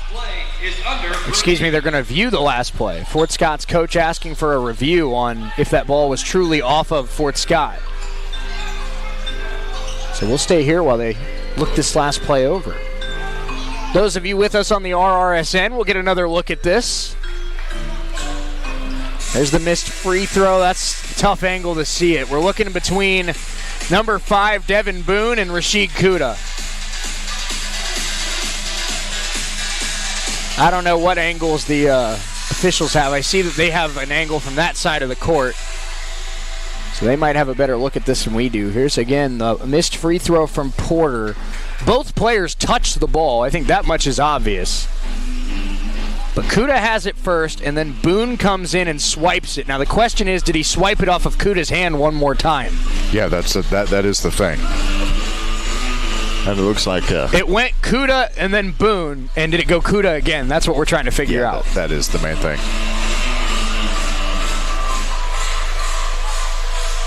And it looks like they're switching over to that camera angle, which is on the far side of the I think that's going to be the best look. Yeah, I would think so. We're playing the hum here at Nellis Hall. This is the same song that, I'm from Cincinnati, Chris. I said that on Saturday. Yes. This is the song they play for every single UC Bearcat kickoff. So I have a very special love with this song. Oh, absolutely. This is the song that all the UC fans get absolutely turned up to when they send the ball flying into the night. How do you spell that? T-U-R-N-T? That's right. Turned up. Gotcha. Getting turned up and getting turned up are two different things. Oh, totally different things, yeah.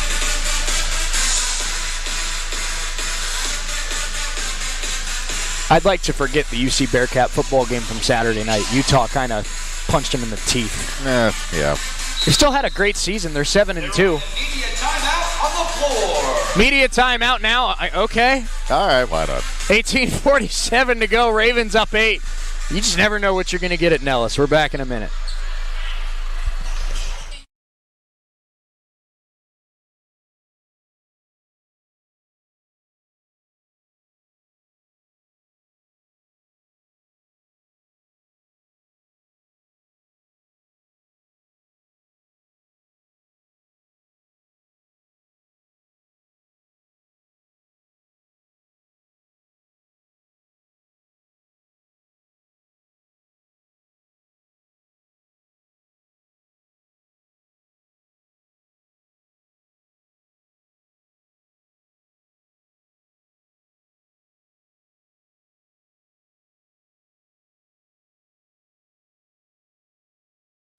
Insurance, Perky's Used Cars, and Solutions North Bank.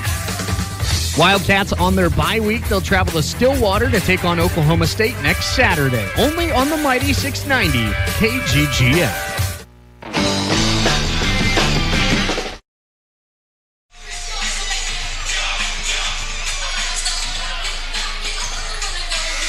Red Ravens 45 and Fort Scott 37 with 18:47 to go. It'll be Red Raven basketball after further review. They do rule it was off of Devin Boone. Here's Konstantin Popovich on the left wing finding Ngwatu. Ngwatu to Tomboy. Tomboy to Popovich. Popovich to Tucker. And foul down low. The call. Is that on Kuda or is that on Ngwatu? That's going to be on Kuda. Called on number 32, Abdul Rasheed Kuda. What are we calling there? I don't know what happened.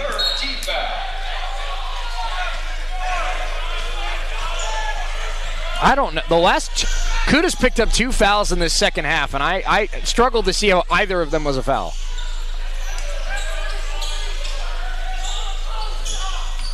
Porter attacking Kuda, spinning, missed it short. Offensive rebound by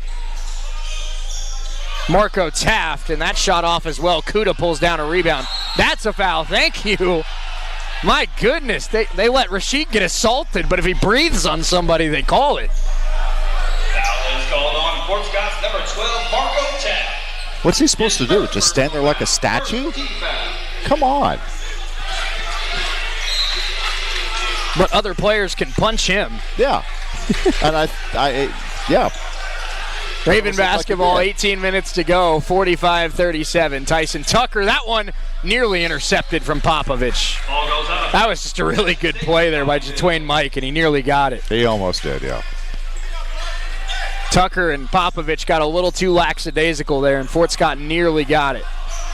Now Tucker resets, 15 on the shot clock. Kuda guarded closely by Porter. Tyson Tucker steps into a three, way short. Rebound pulled down by Fort Scott. Ravens lead by 8, but they have not been able to build a lead up tonight. Inside, it's Boone and one. Basket good by Devin Boone. Fouls on Kuda. Foul is called on Coffeyville's number 32, Abdul Rashid Kuda. Seriously, what is he supposed to do? Stand there like a statue? We'll see Jeremiah Beziaco check in for Rashid. Number 15, Jeremiah Beziaco. Kuda didn't pick up a single foul in the first half. He's picked up 3 in 2 minutes and 24 seconds. I mean, come on. I will say, out of the 3, that one was probably the closest to being an actual foul. Still was very 50-50. At most, he should have 1. Not 3 in the second half. Tyson Tucker, screen from Beziaco. Tyson all the way inside, throws it up and can't get it to go. Greyhounds basketball down by 5. Hollis attacking Nguatu, and Nguatu knocks it out of play. Let's pause 10 seconds for station identification here on US 98.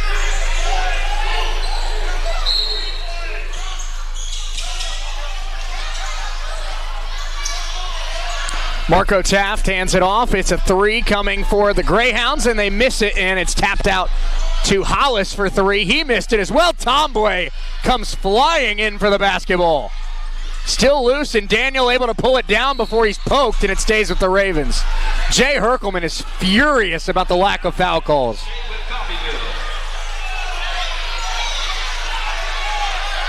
It just feels like we're calling 2 different games, Chris. They're calling every little thing down on Fort Scott's end, and here we're watching Daniel and Rashid get hit multiple times. I don't understand it. I don't understand the difference. And that's going to be an offensive foul against Beziaco.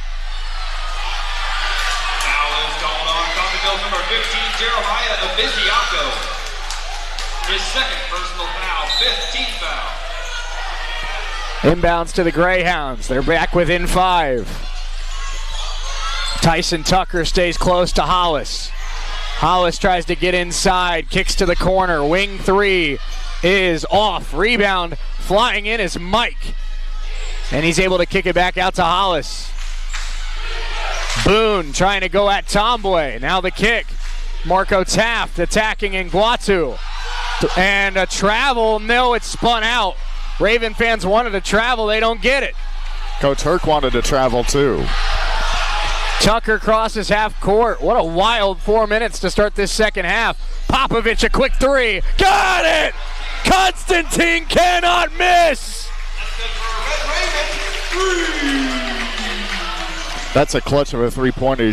We might have to start giving him the ball a little more. He's hitting everything.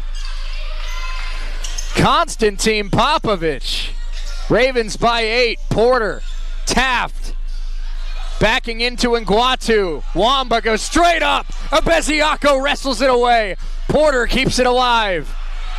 And Porter, the drive, missed the shot. And Nguatu is fouled by Porter. Porter might have taken a hit to the head from Nguatu. Foul is called on Fort Scott's number 13, Noah Porter. There's a media timeout on the floor. Media timeout. 15:44 to go. Ravens 48. Fort Scott 40. Huge 3 for Constantine Popovich. We'll be back in a minute.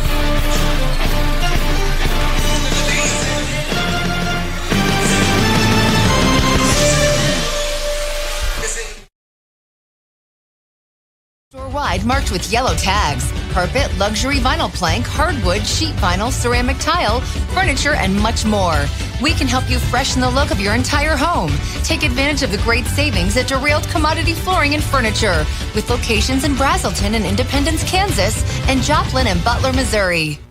Great schools don't happen by accident. They're built through dedication, high expectations, and community support. In Coffeyville, we're committed to providing every student with the tools they need to succeed, whether that's in the classroom, on the field, or in life. Our partnerships with local businesses, healthcare providers, and community organizations ensure students gain real-world experience and career readiness. Together, we're preparing tomorrow's leaders today while strengthening the workforce of tomorrow. I am Dr. Craig Correll, proud superintendent of Coffeyville's Public Schools.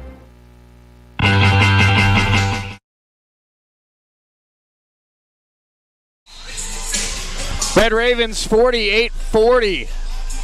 A stretch here early in the second half where Rashid Kuda picked up 3 fouls, and there was clearly some frustration on the Ravens sideline, but an enormous 3 when the Ravens needed it from Konstantin Popovich. Yeah, that's a huge 3, and hopefully that'll be kind of the thing that shifts the momentum back to Coffeyville. This Fort Scott team, absolutely incredible, at keeping the speed going on both sides of the ball. Tyson Tucker brings it up for the Ravens. Ulysses Webb back into the game, as is Jack Sorrell. Tomboy. Tyson Tucker. Tucker spinning. Webb tries a right wing 3. He got it! Ulysses Webb. A little bit of love for the student section as Webb puts the Ravens up 11.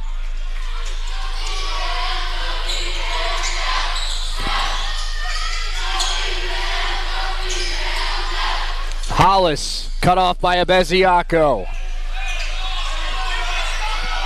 Hollis kicking. And January gets a step and missed the layup. And he fouls Abeziaco down low. Foul is called on Fort Scott's number 10, Xavier January. Oh, the foul called on January. Wow. It was a foul on January. He undercuts Abeziaco there. Yes, that's a bump. Yep, that's a great call. Under 15 to play, Ravens 51, Fort Scott 40. The Ravens have opened up a double-digit lead. Tyson Tucker, free throw line jump shot, he got it! Tyson Tucker, a contested J, puts the Ravens up 13. Tucker's starting to heat up, not only offensively, but defensively as well. And Hollis tripped there. Tucker nearly able to take it away. Hollis with a good job to keep the dribble down low. Missed the shot there, but a foul down low against the Ravens as they were trying to hit Cass Henry. They'll call that one on Ulysses Webb. That's his second. His second personal foul. So Webb picks up his second foul with 14:28 to go. Abeziaco, Tomboy, Webb, Tucker, Sorrell. That's the 5 out there for Coach Hurt. I feel like we've seen a different 5 for Coach Hurt almost every media timeout this year. He's just mixing and matching different guys, and I love the depth of this team. No doubt. Throw it into Cass Henry. Fort Scott down 13, needing a score. Henry in trouble. And lost the basketball on the way in, did Mike, and he turns it over. Checking back in for Coffeyville, number 3. Ever since that Popovich 3, it seems like the momentum has kind of shifted a little bit back to Coffeyville, which is a good thing. Kamari Lewis back into the game for the Red Ravens.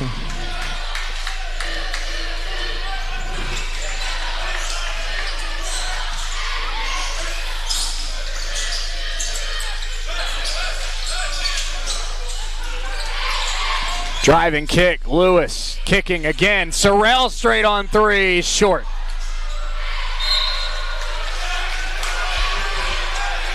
Not a bad look from Jack, just a little short. Checking back in for Fort Scott, number 1, Jaden Hollis. Jaden Hollis quickly back in. We didn't think his breather would be very long. 13:58 to go in this one. Hollis will inbound it here to Hastings. Hastings crosses half court. He's guarded by Jack Sorrell. Now Hollis guarded closely by Kabari Lewis. Porter keeps it alive. He's guarded by Ulysses Webb. Looking for a pass. Hollis denied the basketball. Now Hollis has it with 10 to shoot. Hollis guarded by Kabari Lewis. Jaden Hollis got a dance. Now Tomboy switches on. Tough fading Jay. Good. Wow. Jaden Hollis knocks it down. Tough shot. Fort Scott needed it. They're back within 11. Tomboy quickly gets to the baseline. Daniel fouled on the way up. And Daniel Tomboy will go to the free throw line. What a first step from Tomboy. Yeah, absolutely made the difference on getting him to the foul line. One of the two Ravens making their debut tonight, Chris, is of course the point guard out there right now, Kabari Lewis. What can you tell us about the freshman for Jay Herkelman? Absolutely, a 6'1" freshman guard from Houston. Played his high school at Side Creek. He's a 3-star recruit, according to 24/7 Sports. He's a high-level scorer, all 3 levels, inside, outside, in the middle. Game-changing speed, which you need against Fort Scott. And I tell you what, just an amazing point guard. Coach Herc very excited about him. Absolutely. Him and Tyson, both the point guards on this team. Whoa! Wow, that was some heavy hit. Well, we had Porter and Webb kind of wrestle each other to the floor there. Looks like everyone's okay. Good to see. Yeah, no doubt. Foul is called on Coffeyville number 4, Ulysses Webb. Foul was on Webb. But we'll see that again on RRSN. Those two just wouldn't give up the ball, and it turned into a little bit of a takedown there. He may got the foul, but I think he got the pin. Yeah, he did get the pin. 2 points. 2 points. That's for sure. 54-42, and Fort Scott now in the bonus the rest of the way. So free throws here for Noah Porter. Fort Scott down a dozen, but obviously being in the bonus the rest of the way, free throws will help in their comeback bid. No doubt. First free throw good for Porter. Checking in for Fort Scott. Wamba and Guatu back into the game for Ulysses Webb. And checking back in for Coffeyville, number 22, Wamba and Guatu. I'm proud of. I feel like Nguatu's comfortable for me now, and we're only 2 games in. Absolutely. I feel good. I feel that feels like an accomplishment. Big time. Porter goes 2 of 2 at the line, and it's 54-44. Kabari Lewis brings the ball up. 13-11 to go. Nguatu fakes the handoff to Tomboy. Now was trying to hit Sorrell on a backdoor cut. It was deflected and stolen. Coming the other way, Mike is fouled by Abeziako. And all the cheerleaders got out of the way of Big Jerry, and I can't blame them. Foul is called on Coffeyville number 15, Jeremiah Abeziako. Third on Abeziako. So 3 on Kuda, 3 on Webb, 3 on Abeziako. Will shoot for Fort Scott. And J. Twain Mike at the free throw line here for Fort Scott. Kuda's about to check back in. Mike's first free throw is good. Might have to call upon Flynn Realstone at some point tonight with the way the forwards are racking up fouls. Absolutely.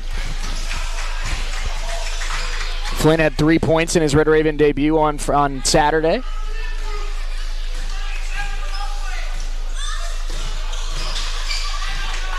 If I'm not mistaken, Chris, I believe Flynn's the one Raven we haven't seen on the floor tonight. You are right. Nguatu with the rebound. 1 out of 2 for Mike. It's 54-45. Sorrell to Kuda. Kuda checked in for Abeziako, and now it's Kabari Lewis. Pressure comes. Lewis finds Nguatu. Tomboy. Sorrell. Ball fake. Jack gets into the lane. Jack Sorrell lays it in with the right hand. A much-needed basket for Coffeyville. Jack Sorrell, so much more than a shooter. What a take by the freshman. Porter.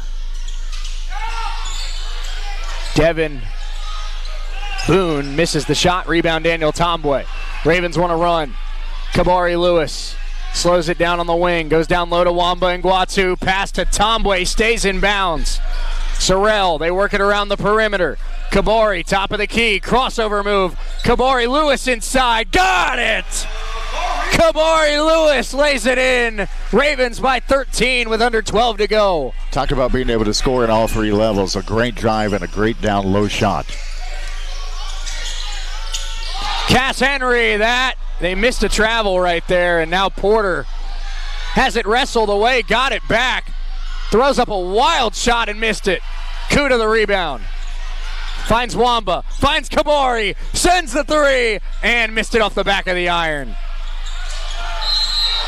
And a foul against Sorrell. There will be a media timeout on the Media timeout. Jack Sorrell called for a foul. Fort Scott will be at the line. Ravens up 58-45. We'll be back in a minute here on US 98 and the Red Raven Sports Network.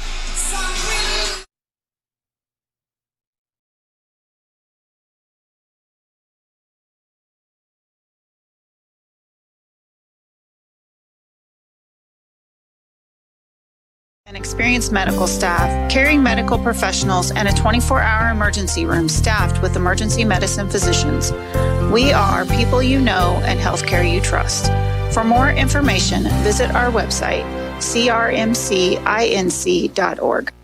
When you or your loved ones need help, you can rely on Medical Lodges. For more than 50 years, Medical Lodges has been serving the area with multiple skilled nursing facilities, assisted living facilities, and home health locations in Kansas. They even have facilities in Missouri and Oklahoma. Services include rehabilitation, adult daycare, and home health assistance. You and your loved ones can lead enhanced lives with the caring and loving hands of the compassionate staff at Medical Lodges.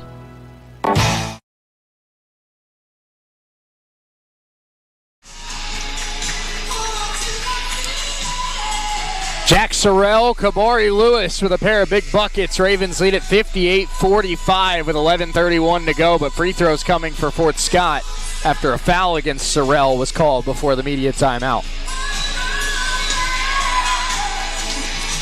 Jay Herkelman has had a pretty frustrating night. Yeah, I'd say he hasn't been very happy for very often tonight.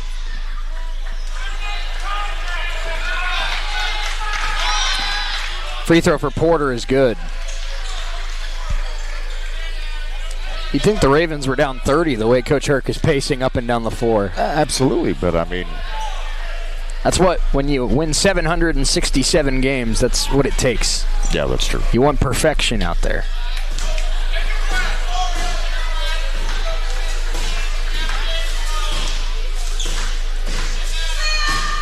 Porter goes 2 out of 2 at the line, 58-47. Raven basketball with under 11.5 to go. Coffeyville has led the entire way, but Fort Scott has not let them pull away. Tomboy for 3. Got it! Daniel Tomboy from downtown. Nothing but net.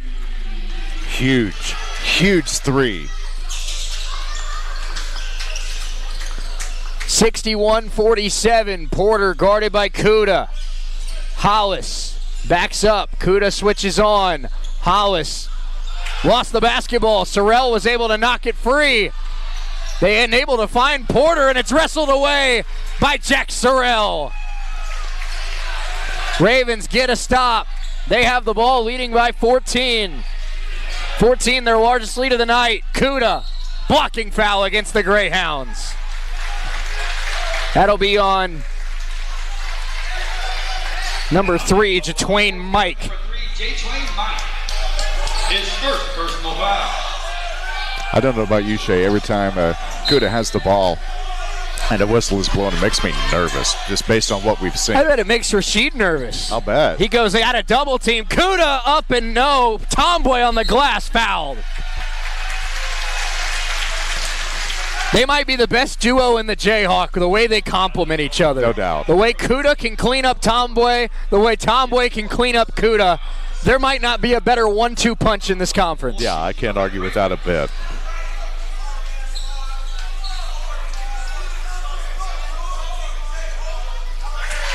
First free throw for Daniel is good.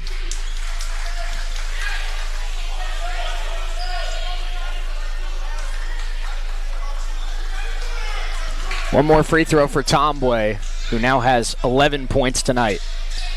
Make it 12 for Daniel. Daniel now leads the Ravens in scoring tonight. That one early intercepted by Kabari Lewis. Out of bounds, ball will stay with Fort Scott. Great defense, just couldn't keep possession. Ravens have their largest lead of the night. They're up 16. And I don't know about you, Shay. I think this is where Coffeyville, if they can, not only needs to shut the door, but slam it shut. This next few minutes are going to be crucial if they can extend this lead. Yeah, I'm with you. I think, obviously, this next 5-minute stretch is huge for both teams. Absolutely. If you're Fort Scott, you're trying to get it down to 5 or 6. If you're Coffeyville, you're trying to get it up to 20. And a foul against Kabari Lewis. Hollis draws contact. Foul is called on Coffeyville's number 3, Kabari Lewis. His second personal foul. giving Fort Scott free throws is not going to help.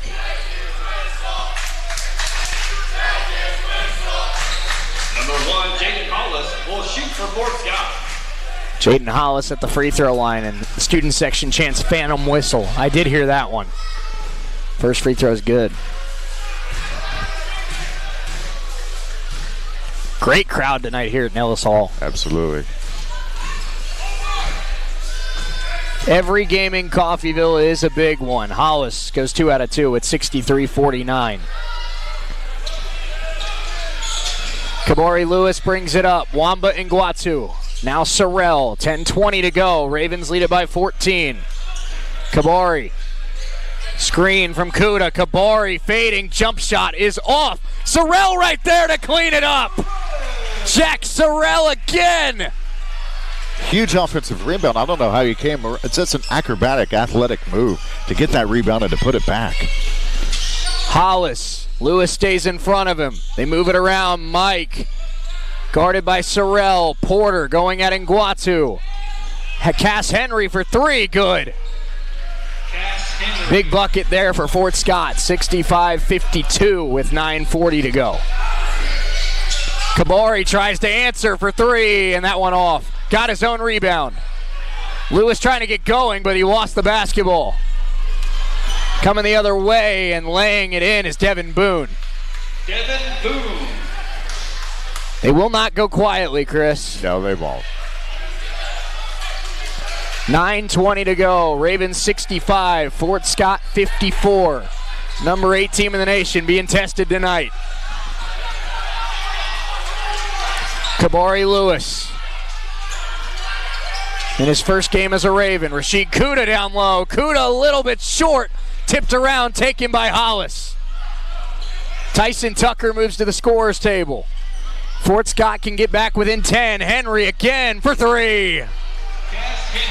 Cass Henry. Timeout, Jay Herkelman. 8:52 to go. Ravens lead is down to 8. Tyson Tucker coming back in. We're back in 60 seconds on US 98 and the Red Raven Sports Network. Sub-zero wind chill? You can count on US 98 for complete severe weather coverage. Severe weather coverage is brought to you by Farm Bureau and Independence agent Anna Lawless. Eck Heat and Air in Deering, Pete's Paint and Body in Independence, Doan's New and Used Furniture in Fredonia, Kansas Lumber in Coffeyville, and Coffeyville's Reawakening. Keeping you safe and informed, US 98. Your home is, well, it's your home. It doesn't get much more personal than that. So whether it's a mortgage for a new home or refinancing your existing home, make it personal with your neighbors at Solutions North Bank in Coffeyville.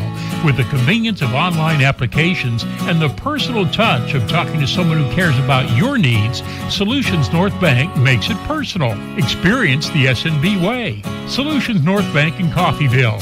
Member FDIC, equal housing lender.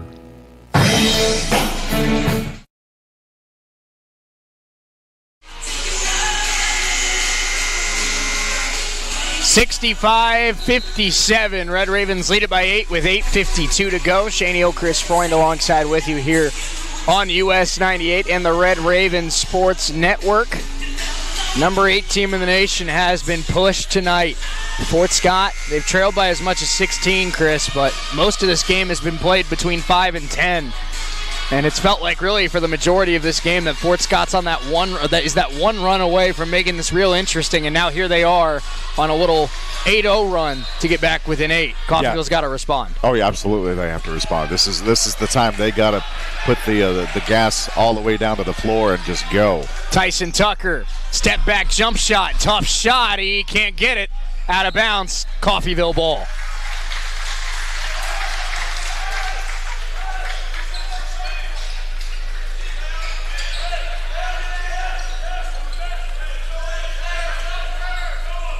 Tyson Tucker will inbound it. Kuda, Nguatu, Sorrell, and Tomboy, the other 4 out there. Wamba fakes the handoff to Daniel and tries to hit Sorrell and does. A dangerous pass. 10 to shoot for Coffeyville. Tyson Tucker gets inside, lost it on the way up, and it's taken by Noah Porter. Fort Scott with a chance to get back even closer. They're down 8. 8:15 to play. Jaden Hollis. Driving kick. Cass Henry, the hot hand. He missed that one. Rebound. Tomboy and Henry battle for it. Coffeyville ball. Fort Scott ball. Out of bounds ball will stay with He kind of pointed towards Coffeyville's side of the floor and he threw me off. My bad. I was hoodwinked, Chris. You were. Noah Porter inside, going right at Wamba, now kicking at Henry. Thought about another triple. Cass Henry hands it off to Devin Boone with 8 to shoot. Now at the top of the key, it's Hollis. 5 to shoot. Jaden Hollis, guarded by Wamba, inside, throws it up, missed it. Rebound, Jack Sorrell. Ravens get a much-needed stop. 7:40 to play. They lead by 8. Kuda on the right elbow. Fakes the shot. Goes right at Porter. Double team comes. Daniel a 3. And he missed it short. It was a great look for Tomboy. Up ahead, Mike. And Tomboy tried to chase it down. He could not. We have a 6-point game. 65-59, 7:20 to go. Kuda attacking, backing down Porter. The double team comes late. Rasheed goes up and scores it.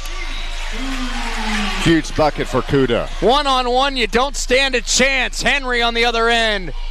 In. Cass Henry scores it. 67-61 as we go under 7 to play. Now I know how Connor State felt last night. My goodness. Yeah, no doubt. Kuda, handoff Tomboy. Daniel, Wamba. Sorrell. Jack Sorrell's played a great game tonight. Hands it off to Tyson Tucker with 10 to shoot. Raven lead is 6. Kuda scored on the last possession. 5 to shoot. Tucker gets a little bit of space. Step back jumper off the left rim. Daniel skying for the rebound and lays it in. Daniel Tomboy. They're going to have to stop the shot clock. They're going to have to stop, for the shot clock, We're still working it out. Checking in for Coffeyville. Beziaco and Webb check back in. What a big play by Tomboy. Huge. We will have a media timeout on the floor. Media timeout while we resolve the shot clock issue. 6:19 to go. Big putback bucket from Daniel Tomboy. Ravens 69-61. We're back in a minute. Issue doesn't mean they have to leave their home. Windsor Place at-home care can help them stay in the familiar and comfortable surroundings of their own home. Specializing in working with Medicaid patients, Windsor Place at-home care has supportive home care and all the resources to help make staying at home a reality. Find out more about what Windsor Place at-home care can do for you. Visit windsorplace.net. Helping you move forward. That's what Coffeyville Community College does. Whether you want to increase your ability to advance at work, learning to earn a 2-year, or just want to expand your horizons, Coffeyville Community College can help. And CCC is flexible, offering a traditional college setting, fast 8-week classes, or even online classes. Call CCC at 620-251-7700 or visit them online at coffeyville.edu. We are Coffeyville Community College.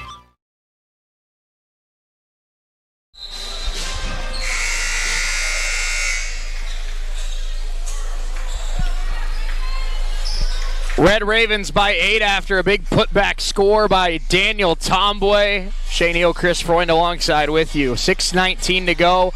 Tyson Tucker, Jack Sorrell, Daniel Tomboy, Ulysses Webb, Jeremiah Beziaco. That's the 5 out there right now for Coffeyville, who are clinging to a 69-61 lead against a Fort Scott team that has punched hard all night. Body blow after body blow, Shay. See if you can deliver the knockout here in the next 6 minutes. Devin Boone, Tucker all over the pass to Hollis. Hollis is able to recover it. Hollis inside, kicks to the corner. Good look for Jatwain Mike, and he hit it. Jatwain Mike. We have a 5-point game with 6 to go. Big shot for Mike. Ravens.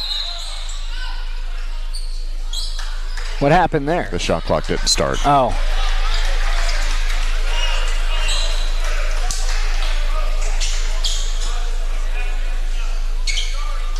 We talked about the ladies, Chris, having to go from Gear 1 to Gear 2 tonight to survive Labette. Right. I think the boys are going to have to find their gear, too, here to survive Fort Scott. Yeah, no doubt. No doubt. Tyson Tucker. Abeziaco. Sorrell off a screen. Jack. Pestered. 10 to shoot. Tyson Tucker. Attacking. Probing. Putting it up. Got it! Tyson Tucker, free throw line jumper. Ravens by 7. Big shot from Tyson Tucker. Huge shot. 5:25 to go. Hollis, great look for 3, and he missed it strong. Offensive rebound. Mike tries again. Missed it. Way off. Rebound Ravens. Tucker coming the other way. Floater in the lane. Missed it. Tomboy pulls down another rebound. Huge rebound to keep the shot clock going and keep the clock with the Coffeyville. Daniel Tomboy showing his value down the stretch. Abeziaco. Ball is loose. Battle for it. And I believe they're going to call a jump ball, which would give it to Fort Scott.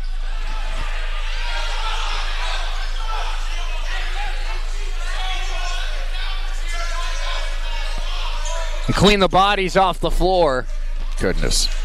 We had about 5 of them. A jump ball has been called. Possession will go to Fort Scott. 4:56 to go. Fort Scott basketball. Chris, my very first season as voice of the Ravens, Fort Scott came to Nellis Hall and took the Red Ravens to overtime. This Fort Scott team has always played tough in this building. Yeah, they sure have. Ravens lead it by 7 with 4:46 to go. Jaden Hollis, guarded by Tyson Tucker. Hollis working left. Cass Henry, step back. Hollis, 10 to shoot. Sorrell on him. Hollis tries to turn the corner, the kick. And the bump. January shot is short. Abeziaco able to tip it to Webb. Ravens get another stop. They lead by 7. 4:15 to play. That's a huge stop. Now you got to get a bucket. Tyson Tucker. He's the last Raven to score. January tips it away from Tomboy. It stays with Coffeyville. Possession will stay with the Red Ravens. I can't believe this Fort Scott team is 0-2. No, that makes no sense. Cannot believe it. They must have played the top 2 teams in the country. I would, yeah. 4:05 to go. Tyson Tucker. Passing Jack Sorrell. Foul by Devin Boone. And now I believe the Ravens are in the bonus, and Jack's going to head to the free throw line. His Third on Boone, and the rest of the way we're going to have free throws after every foul. This has the makings of a very long 4 minutes and 4 second shake. No question, especially because there's going to be a media timeout thrown in there. Even better. Sorrell's first free throw, money. Jack's been a very good free throw shooter so far this season for Coffeyville. Freshman out of Windsor, Ontario, or if you're Chris Freund, freshman out of Denmark. Hey, you know, Windsor, Denmark, whatever. Ontario and Denmark are pretty close, right? Yeah, exactly. Yeah. One more here for Jack Sorrell.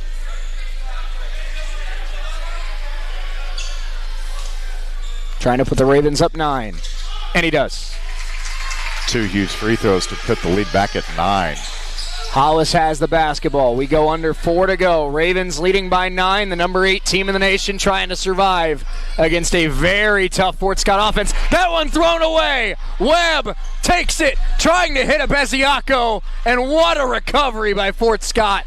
They throw it off of Abeziaco, and it's Greyhound basketball. Gotta love the play from both teams, but unfortunately, Fort Scott ball, my goodness. 3:50 to go, Ravens by 9, our final media timeout of the night. We're back in 60 seconds on US 98 and RRSN. UF Radio is growing. We're looking to expand our sales team. If you enjoy meeting people, working independently, and want to make a difference for local businesses, we want to talk to you. Sales experience is helpful but not required. We'll train the right person. For more information or to apply, call 620-251-3800. That's 620-251-3800. Come grow with us at KGGF, KQQF, and KUSN Radio. Visit your local derailed commodity showrooms for huge savings during our annual Yellow Tag Sale. Once a year, we slash our everyday low prices to make room for new shipments. You'll find discounted products store-wide marked with yellow tags. Carpet, luxury vinyl plank, hardwood, sheet vinyl, ceramic tile, furniture, and much more. We can help you freshen the look of your entire home. Take advantage of the great savings at Derailed Commodity Flooring and Furniture, with locations in Brazelton and Independence, Kansas, and Joplin and Butler, Missouri.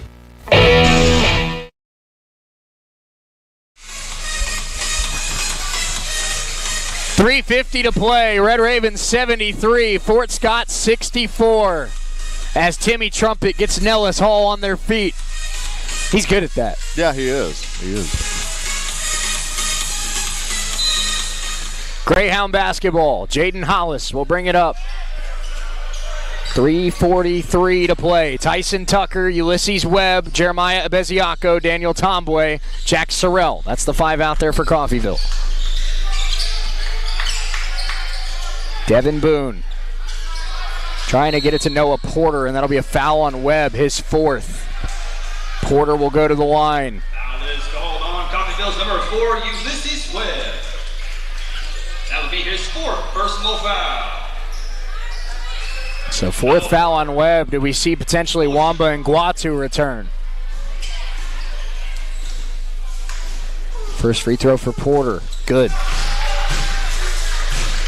I have a lot of respect for Noah Porter, Chris. He's played very well, and he's had to be the one that guards Nguatu, Kuda, Tomboy, Webb. He has not had a fun night of guarding. No, that's for sure. But he's played I think he's played his tail off. Yeah, he sure has. 2 free throws good for Porter, 3:25 to go. Raven lead is 73-66. Ulysses Webb playing with 4 fouls. Tomboy with a pump fake and a score. Daniel Tomboy trying to take this game over. Way to use the rim as extra, protection against the shot. Daniel has developed so much on the offensive end. He is just such a different scorer than he was a year ago. Ravens 75, Fort Scott 66. Jaden Hollis tries to turn the corner, gets around to Beziaco, but missed the layup. And Webb the rebound. That's a huge miss for Coffeyville. Tomboy again. Handoff to Tucker. Did they draw up a play to go to Daniel again? 2:35 to play. Tomboy stands on the right wing. Tucker goes to Webb. Webb to Sorrell. 10 to shoot. Jack Sorrell. Down low to Abeziaco. Jeremiah Abeziaco turns the corner and scores it. Jerry Abeziaco puts the Ravens up 11. 2:10 to play. Ravens 77, Fort Scott 66. Cass Henry. Fort Scott needs a bucket in the worst possible way. Porter thought about the corner 3, doesn't take it. Henry, 6 to shoot. Raven defense pestering. Porter good. Noah Porter cuts it back down to 9 with 1:45 to play. If you hit free throws and don't turn the ball over, you might have a shot. That's a foul, and Abeziaco will go to the line. Number 30, Cass Henry. His 3rd personal foul. 3rd foul on Cass Henry. Back in for Fort Scott. Number 10, Xavier January. Xavier January checks back in for Fort Scott. Free throws coming for Jerry Abeziaco. But like I was saying, Chris, up 9 with 1:40 to go. It's not over, but if you don't turn the ball over and you hit some free throws, you're in a pretty good spot. Absolutely. But it starts right here. First free throw from Abeziaco. Good. Man, if the Ravens hit some big free throws tonight. Yeah. 78-68, one more for Jeremiah Abeziaco, the freshman out of Lagos, Nigeria, and the Taft School in Connecticut. And he goes 1 out of 2. Clock starts. Here come the Greyhounds, down 10, 1:37 to go. Hollis trying to go at Tyson Tucker. Hollis kicking. Devin Boone a 3, missed it. Webb tips it up. It's taken by January. Boone inside, blocked, still loose. Porter has it, and he's got it. And one. Noah Porter, what a finish. And Porter might have hurt himself on the way down. Coffeyville's number 4, Ulysses Webb. That's the 5th on Webb. His day is done. And we will see Wamba and Guatu check back in.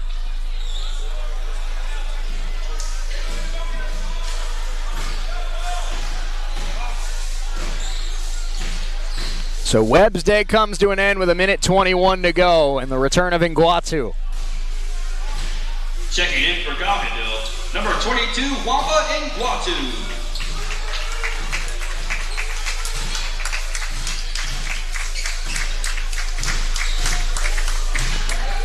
Free throw here for Porter, trying to cut it down to 7. Noah Porter has played an outstanding game. He gets it to go. 7-point game. Tyson Tucker catches the inbounds pass. Clock starts. Press comes from Fort Scott. Nguatu bumped and fouled by January with 1:15 to go. Foul is called on Fort Scott's number 10, Xavier January. So we will see Wamba go to the free throw line. Wamba, that's the 5th on January. His day is gone. Good catch there, Chris. Wamba has not been to the free throw line yet this season. Big ones here coming for Nguatu. Huge free throws. Look at Tyson Tucker trying to listen into the huddle. What a guy. Yeah, why not? Number 30, Cass Henry. Number 22, Wamba Nguatu will shoot for the Red Ravens.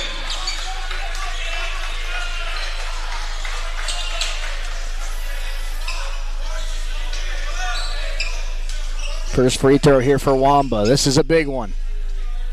Nguatu missed it. And the rebound pulled down by Fort Scott. Greyhounds down 7, trying to get closer. 1:05 to play. Tucker stays in front of Hollis.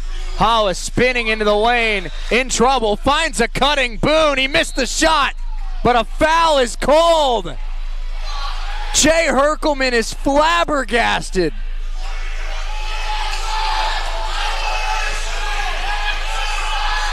The foul is on Daniel Tomboy. Number 7, Daniel Tomboy.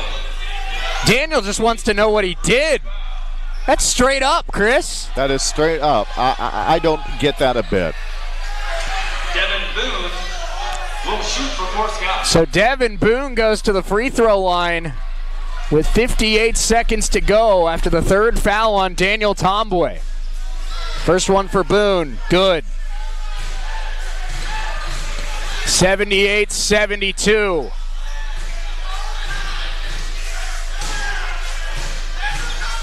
One more free throw here for Boone as they clear a wet spot on the floor.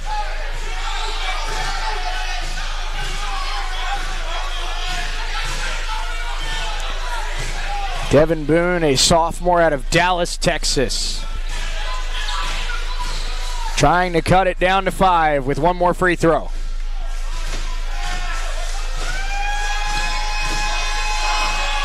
And he does. Into the game for Cass Henry comes McKay and Hastings. It's Red Raven basketball. They lead by 5. Under a minute to go. Jack Sorrell, Nguatu, up ahead to Tucker. Ravens now have numbers. It's deflected and stolen. Hastings the other way. Driving, kicking. And now Hollis steps into a 3. Missed it. Rebound Tyson Tucker. Ravens catch a break. Timeout called by Jay Herkelman. The Ravens were going for the kill shot on an alley-oop to a Beziaco. Fort Scott able to deflect it. Hollis had a great look for 3. It would have cut it to 2, but the Ravens catch a break and he missed it. That is a huge miss, but my goodness, I know you're going for the kill, and I totally get that. But you almost think, kind of slow down and force them to foul you so you can go make some free throws. I understand the thought process. You got to go for it. I think it's a really smart timeout call by Jay Herkelman for a team that's still kind of learning how to play together and just turned the ball over late in a close game. Right. I think this is a great opportunity to reset. And Coach Herc, I think, kind of saw that his team was scrambling here at the end of this one and That's what 30 first-year head coaches do, Chris. They make smart plays. Absolutely, and with a 5-point lead with basically 40 seconds to go, this inbound is crucial, but it's also who you get it inbound to. You want a free throw shooter who can make them. Tyson Tucker's been pretty good at the stripe this year. Jack Sorrell's been great at the stripe this year. Beziako's been pretty good at the stripe this year. Wamba's only taken one free throw at the line this year. Daniel Tomboy, in his entire college career, has been kind of up and down at the free throw line. Tyson Tucker gets the inbounds pass, and he's fouled almost immediately with 37.2 to go. Yeah, you knew there was going to be an immediate foul. You just didn't know who. Tyson Tucker went just 1 out of 1 at the free throw line on Saturday. Scored 18 points, had 9 assists. He was the player of the game in the season opener. Now this team needs their young freshman point guard to hit some big free throws right here. First one, short. One more free throw here for Tyson Tucker. The other 4 on the floor, Tomboy, Beziako, Nguatu, and Sorrell play back, ready to go back on defense. Tucker's second free throw is good. 79-73. Hollis crosses half court with 33 on the clock. Hollis, crossover move, screen comes, pick and pop. Devin Boone driving, getting around the defense, blocked by a Beziako, but Porter flies in and scores it.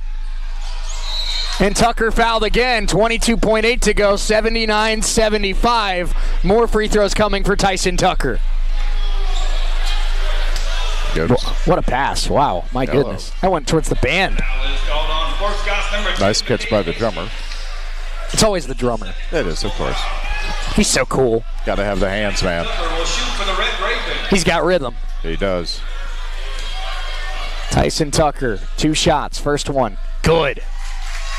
That puts the Ravens up 80-75. 22.8 to go.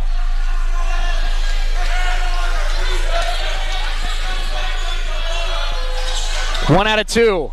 Ravens by 5. Here comes Hollis. 17 seconds to go.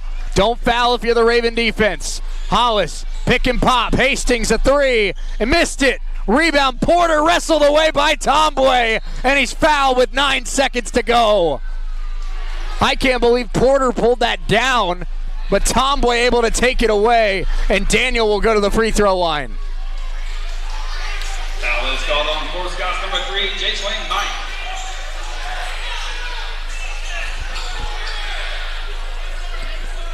Chris, it wasn't the takeover game that I think it could have been. Right. But when this team needed a veteran, a captain, to make plays late and win this game, Daniel Tomboy has been that guy. Yeah, he's definitely stepped up. Free throws here for Daniel. First one. Cash. Huge. It just feels like, Chris, Daniel Tomboy's heartbeat never wavers. Right. It's one heartbeat all the time. Yeah. He does not speed up in big moments. Nope. One more here for Tomboy. In and out. Oh, man. 7 seconds left and a quick timeout taken by Fort Scott. We'll stay here. Tomboy hits both of those free throws. It's a 3-score game, and you can probably say goodnight. But right. Now you hit a quick 3 and foul, and Fort Scott still got a little bit of life. This is a good lesson for a young team, Chris, in the second game of the year about how important free throws are late in the game with a lead. Absolutely. It's a huge lesson to not panic, even when things aren't going your way. But my goodness. I'm very impressed with this Fort Scott team. Yeah. They have battled all night long and have really, honestly, I think, exceeded every expectation. I thought this was going to be a tough game for the Ravens, but they have exceeded every expectation I had for them. They came out and battled, man. Yeah, that's for sure. Connors State got pushed to the ropes, the number 5 team in America. Allen County only lost 85-81. Another D2 team in the Jayhawk Conference has given number 8 everything they could handle tonight. Ravens lead at 81-75 with 8 seconds left. Don't mess with the D2 teams in the Jayhawk. No, that's for sure. This is going to be like riding the bull, Shay. 8 seconds. Don't get bucked off. It's Fort Scott basketball, Chris. The only thing you can't do right here is foul. Right. They're going to try to take a three. If they hit the three, you're still up 3. Don't foul. Exactly. Sorrell, Tucker, Tombwe, and Guatu Abezianco. That's the 5 out there. Now the good news is they have to run the length of the floor. So that'll take a couple seconds. They put 8.6 on the clock. Here we go. Hastings gets the inbound right back to Hollis. 6, 5, got to put it up quick. Sorrell tipped it. Hollis has to throw it up. Porter, they're running out of time. They get it off, but the clock is over, and the Red Ravens survive. 81-75. Jack Sorrell deflected the ball, and it's just enough time for the Ravens to survive here at Nellis tonight. Whew. That's really the only thing I can say. Everyone take a collective sigh. Oh, my goodness. A collective deep breath. My goodness. Whew. We're going to try to catch our breath. Coffeyville 2-0. They sweep a doubleheader tonight at Nellis. Red Ravens 81, Fort Scott 75. We have the Red Raven postgame show coming up next. Let's take a 4-minute timeout. We'll be right back here on US 98 and the Red Raven Sports Network. Oh, my God.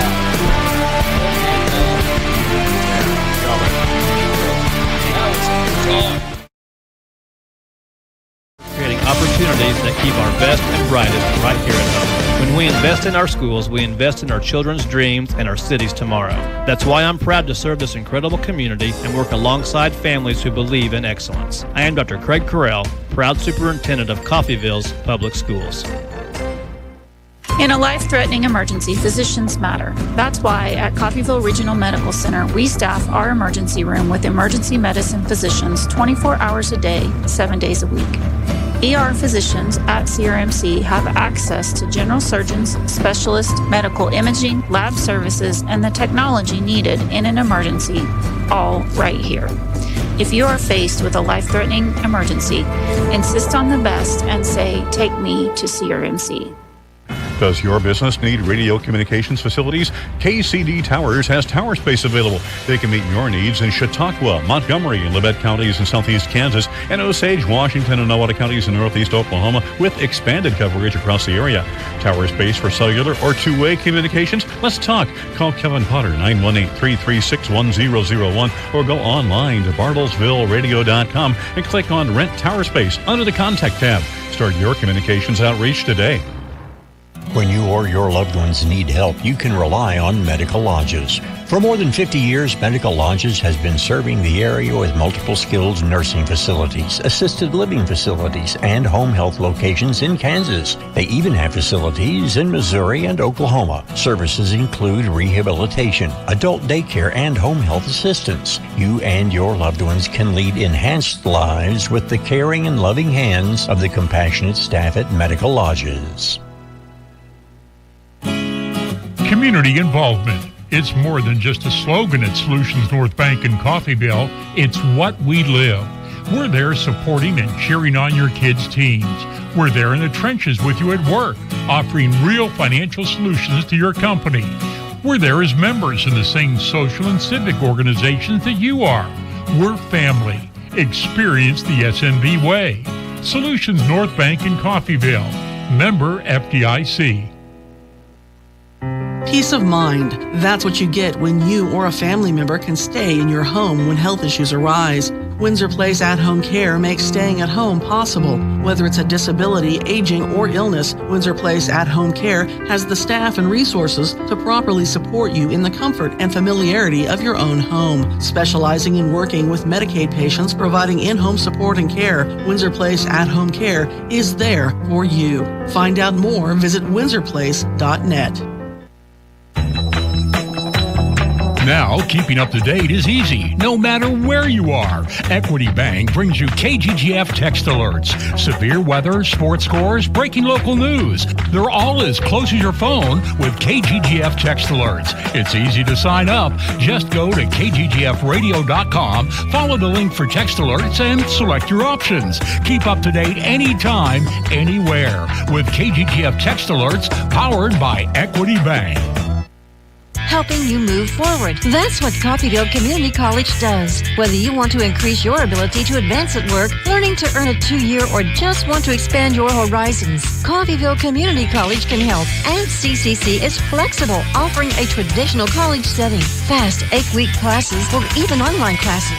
Call CCC at 620-251-7700 or visit them online at coffeyville.edu. We are Coffeyville Community College. Parker winds up for 3. Got it! Nothing but net! It's time for the Red Raven postgame show on US 98. Voice of the Red Ravens, Shay Neal, will go over final game stats as well as immediate coach interviews with Tony Turner, Jay Herkelman, and their staff. Payson Thomas for 3. You bet! We will also be joined by the US 98 player of the game for a postgame interview. The Red Raven postgame show is an exclusive presentation of KUSN Radio Sports.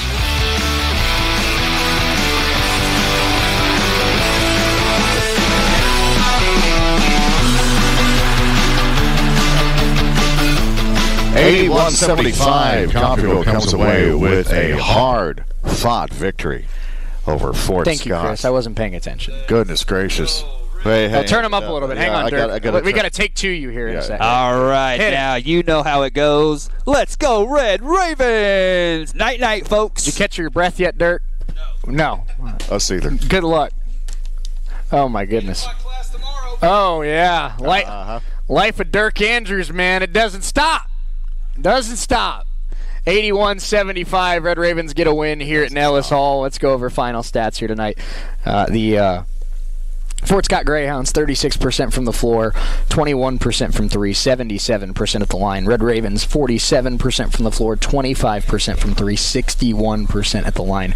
There were 66 free throws shot in this game. Goodness gracious. And obviously, Chris, it's a 2-game sample size, and I'm sure Coach Herc isn't worried about it this early in the season. But I don't have to tell you, 61% of the line is not going to cut it in a close game. Ravens got to improve in that aspect. Yeah, huge improvement. And while there were some clutch free throws in that fourth quarter, there were some that, you got to work on it. You're absolutely right. You do. Leading the way for the Fort Scott Greyhounds, Noah Porter finishes 25 points, 10 rebounds tonight for Fort Scott. Also a great night for...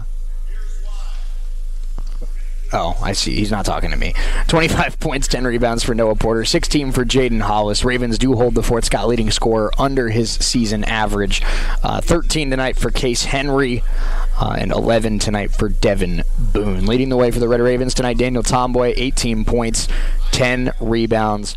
12 tonight for Jack Sorrell, 11 for Kuda, 10 for Webb, 10 for Tyson Tucker, 7 for Popovich, 6 for Abeziaco, 3 for Walton, 4 for Kabari Lewis. And Chris, I have a feeling we're going to hear from him. I can't confirm that yet. I haven't seen him walk out of the locker room, but I have a feeling we're going to hear from him. But in that last 12, 13 minutes of that game, the best player on the basketball court was Daniel Tomboy. By far, yeah. There's no comparison to anybody else. And he took over, and he's a big reason why Coffeyville has this win. And we talk about, all the time when you go from your freshman year to your sophomore year, and Daniel was great as a freshman. He was second-team all-conference, second leading rebounder in the Jayhawk. He did so many things well, plus defender. But coming back for his sophomore season, him and Rashid and Constantine and Kaysen, you're expected to take that jump from year 1 to year 2. Right. We've seen Constantine just look great to start the season. KP has missed 2 shots this year, Chris? That's it. Yep. He's been phenomenal. And then, of course, like we talked about, Daniel Tomboy. He's always been a good defender. He's always been an elite rebounder. His first double-double of the season. But we see him getting his teammates involved. We see him being aggressive, scoring the basketball. There's been times in these first 2 games of the year where the Raven offense needed somebody to get something going, and Daniel Tomboy hasn't been afraid to be the guy. And that's the biggest thing I see from year 1 to year 2. Last year, I think Daniel Tomboy felt like he was a guy on this team. Now here as a sophomore, he's not afraid to be the guy on this team. Yeah, and there's with so many players that can be the guy, he is stepping up consistently and doing an amazing job. I just want to point out Kuda, 11 points. Yeah. 20 minutes. 20 minutes. He's such a just a lightning in a bottle guy, man. And what, 7 of those 11 points came in the first 3 minutes of the game? They sure did. And what angers me, honestly, is the fact that he's not given more of an opportunity to be on the floor, because it's just unfair fouls. Yeah. For whatever reason, and I'm not going to blame anybody in particular. It's just unfair that he doesn't get a chance to be out on the floor more because of what I'm going to call ticky-tack fouls. I will say the good news is, and it doesn't help Rashid obviously, but the good news is this year he has Wampa Ngwatu. Right. He has Ulysses Webb. He has Jeremiah Abeziako. He has all these guys right behind him that are very capable basketball players, where if he gets into foul trouble, the Ravens still have a great chance to win. But at the same time, I completely agree with you in the fact that if the Ravens can win a game here and there with Rashid Kuda in foul trouble, the Ravens aren't going to win a championship if Rashid Kuda isn't out there. Right, but it also needs to be known where he's not going to just foul for the sake of fouling. I mean, no fouls in the first half, and then to get 3 called on you in the first 2.5 minutes of that second half, when only one of them would possibly be justified. That's all I'm saying. Some scores around the Jayhawk quick before we hear from Daniel and Coach Bailey. Colby gets a win over Lamar, 63-62. Garden City over McCook today, 63-57. Also a big win for the Lady Ravens. They take down Labette 85-63. Pratt over Connor State 77-68. And then on the men's side of things, Indian Hills takes down Dodge City 93-73. Hutchinson over Metropolitan 102-73. The Dragons off to a 3-0 start, and they look good, Chris. I mean, there's so many good teams in this league, but Hutch looks like they're back. Absolutely. Under Kyle Fisher. Butler falls 95-94. Pratt puts up 124 in their win over Sterling JV today. Goodness. So, Jayhawk Conference, it's good. It always is. Let's take a 2-minute timeout. Daniel Tomboy joins us next here on US 98 and the Red Raven Sports Network.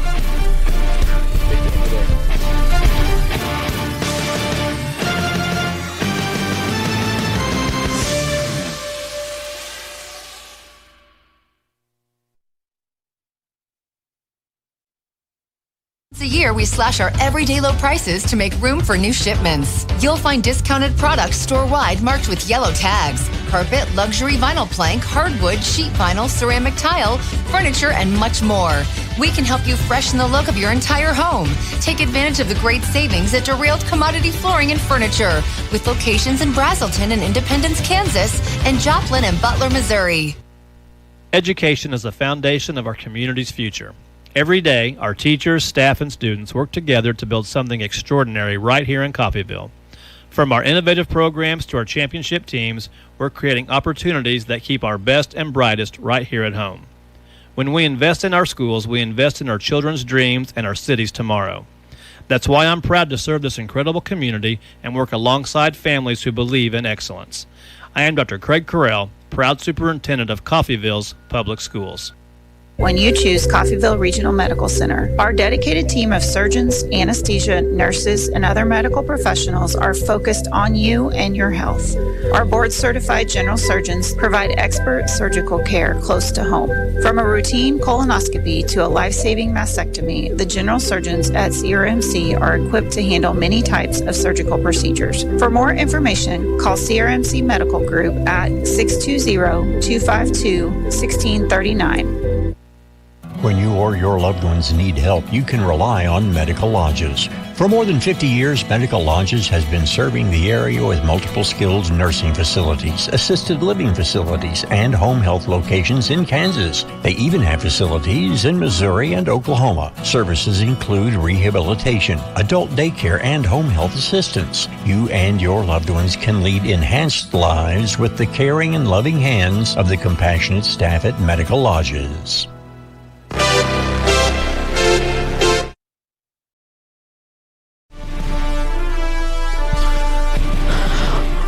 81-75. Red Ravens win it over the Fort Scott Greyhounds here at Nellis Hall. Now we're joined by our US 98 player of the game, Daniel Tomboy. Daniel finishes tonight with 18 points, 10 rebounds in his first double-double of the season. Also had a pair of steals in 28 minutes played. Daniel, congrats on the win. You obviously a returner on this team, and we were talking about the jump that players make from year one to year two. And last year you were a big part of the team, of course, but it felt like last year you were, you just kind of, I felt like your role was just a guy on the team at times. And this year I feel like you've got just so much more confidence and assertiveness on both ends of the floor. So talk about now being back for your sophomore year and being a leader for this team.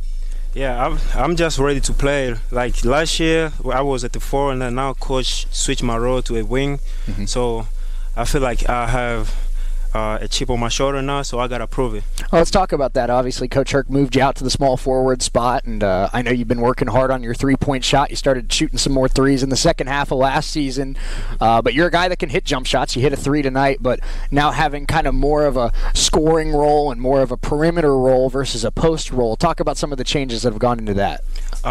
Me and Coach Bailey, we actually been working out a lot, just like how to create my own shot from outside, like get the ball, have the confidence to go and score, like don't be afraid to make a mistake. Yeah. Daniel, I know you were a part of obviously a lot of close games last year and even some close losses, but I think this is a good game for this team to kind of learn from. There were some turnovers at times, there were some missed free throws at times in this game, and Fort Scott, a good team, they hung around the whole night. So talk about being a returner on this team, getting a game like this early in the season where you can learn how to play close games and crunch time basketball. Yeah, the thing is we just gotta get our freshmen ready for those moments, because it's their first game, they don't know really anything about college. So us as a sophomore, we gotta be ready, show them the toughness, and show them how hard college it is compared to high school. 2 big games this weekend, Daniel. You go on the road and take on John Logan and Malcolm X on Friday and Saturday. 2 very good basketball teams. So what's going to be the key for the Ravens having some success this weekend? To go win. We gotta go win over there. Toughness, and we gotta trust each other, move the ball, and win the game. That's all key. 18 points, 10 rebounds tonight for Daniel Tomboy. He is our US 98 player of the game. Daniel, congrats on the win. We look forward to seeing you on Friday. Yes, sir. Thank you. Absolutely. Coach Jordan Bailey joins us right after this. Let's take another 2-minute timeout. We'll be right back here on US 98 and the Red Raven Sports Network. Thank you, Daniel. Bank in Coffeyville, you're more than a number, you're an individual. The folks at S&B are your neighbors. They're just like you.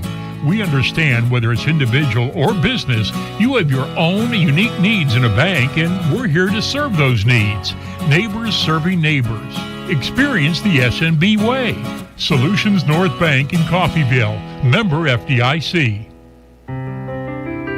A family member with a health issue doesn't mean they have to leave their home. Windsor Place At-Home Care can help them stay in the familiar and comfortable surroundings of their own home. Specializing in working with Medicaid patients, Windsor Place At-Home Care has supportive home care and all the resources to help make staying at home a reality. Find out more about what Windsor Place At-Home Care can do for you. Visit windsorplace.net. Helping you move forward. That's what Coffeyville Community College does. Whether you want to increase your ability to advance at work, learning to earn a 2-year, or just want to expand your horizons, Coffeyville Community College can help. And CCC is flexible, offering a traditional college setting, fast 8-week classes, or even online classes. Call CCC at 620-251-7700 or visit them online at coffeyville.edu.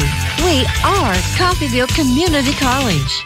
Visit your local derailed commodity showrooms for huge savings during our annual yellow tag sale. Once a year, we slash our everyday low prices to make room for new shipments. You'll find discounted products store-wide marked with yellow tags. Carpet, luxury vinyl plank, hardwood, sheet vinyl, ceramic tile, furniture, and much more.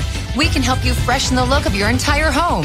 Take advantage of the great savings at Derailed Commodity Flooring and Furniture, with locations in Brazelton and Independence, Kansas, and Joplin and Butler, Missouri.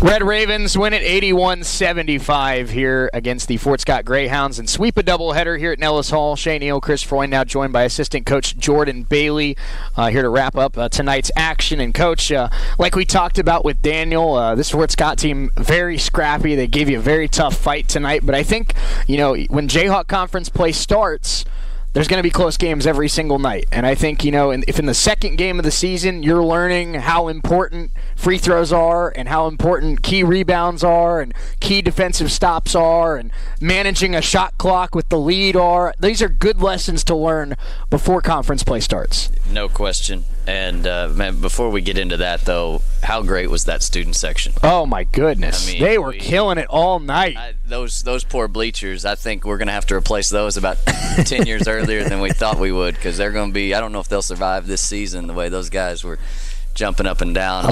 I'll tell you what, other teams in this conference are going to really have to bring it for this to not be the toughest place to play in the Jayhawk. The other night we were missing the baseball guys because of that incredible Game 7 of the World Series, and tonight they joined arms with the track team, and I think I even saw some football guys in there running around, and volleyball and soccer, and it's just a great, the best environment in the conference, but I would put it up with anybody in the country. Yeah, no doubt about it. Coach, obviously, first a game for both Maya Lucas and Kabari Lewis tonight. Both missed Saturday's game with some injuries. They kind of got eased back in. Both played some spurts here and there, but I know that this coaching staff loves what both of them bring, especially on the offensive end of the floor.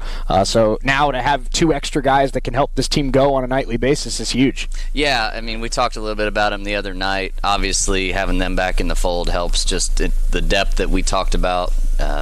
They're both very talented, but both freshmen. And Daniel, I was listening to you talk with him earlier, and he said it right. We've got, I think 9 freshmen, and this is college basketball. Not only is it college basketball, but it's the best league in the country in junior college, and these are grown men.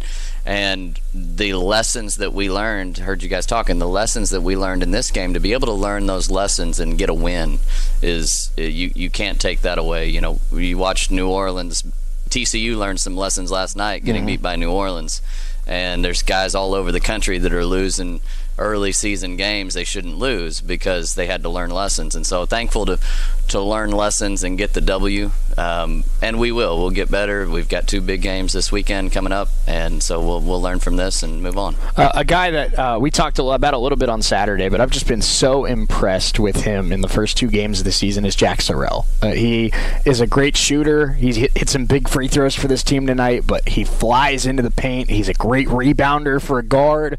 He's a guy that I feel like is always around the ball, always in the middle of the action, and just feels like one of those, in a way, kind of in a similar way that Kaysen Thomas was a spark off the bench for this team a year ago. I feel like Jack Sorrell is kind of showing that he's a spark for this team off the bench this year. Yeah, no question. Jack, his toughness speaks for itself. 12 points, but the 6 rebounds from the perimeter. That's hard for a guard to have. And he fights, he guards hard, he runs the floor. He's got great IQ. He definitely has a bright future. Daniel Tomboy, we talked about it a little bit before you guys came out here, but Daniel was a huge piece of last year's team, of course. Second team all-conference, the second leading rebounder in the league, great defender.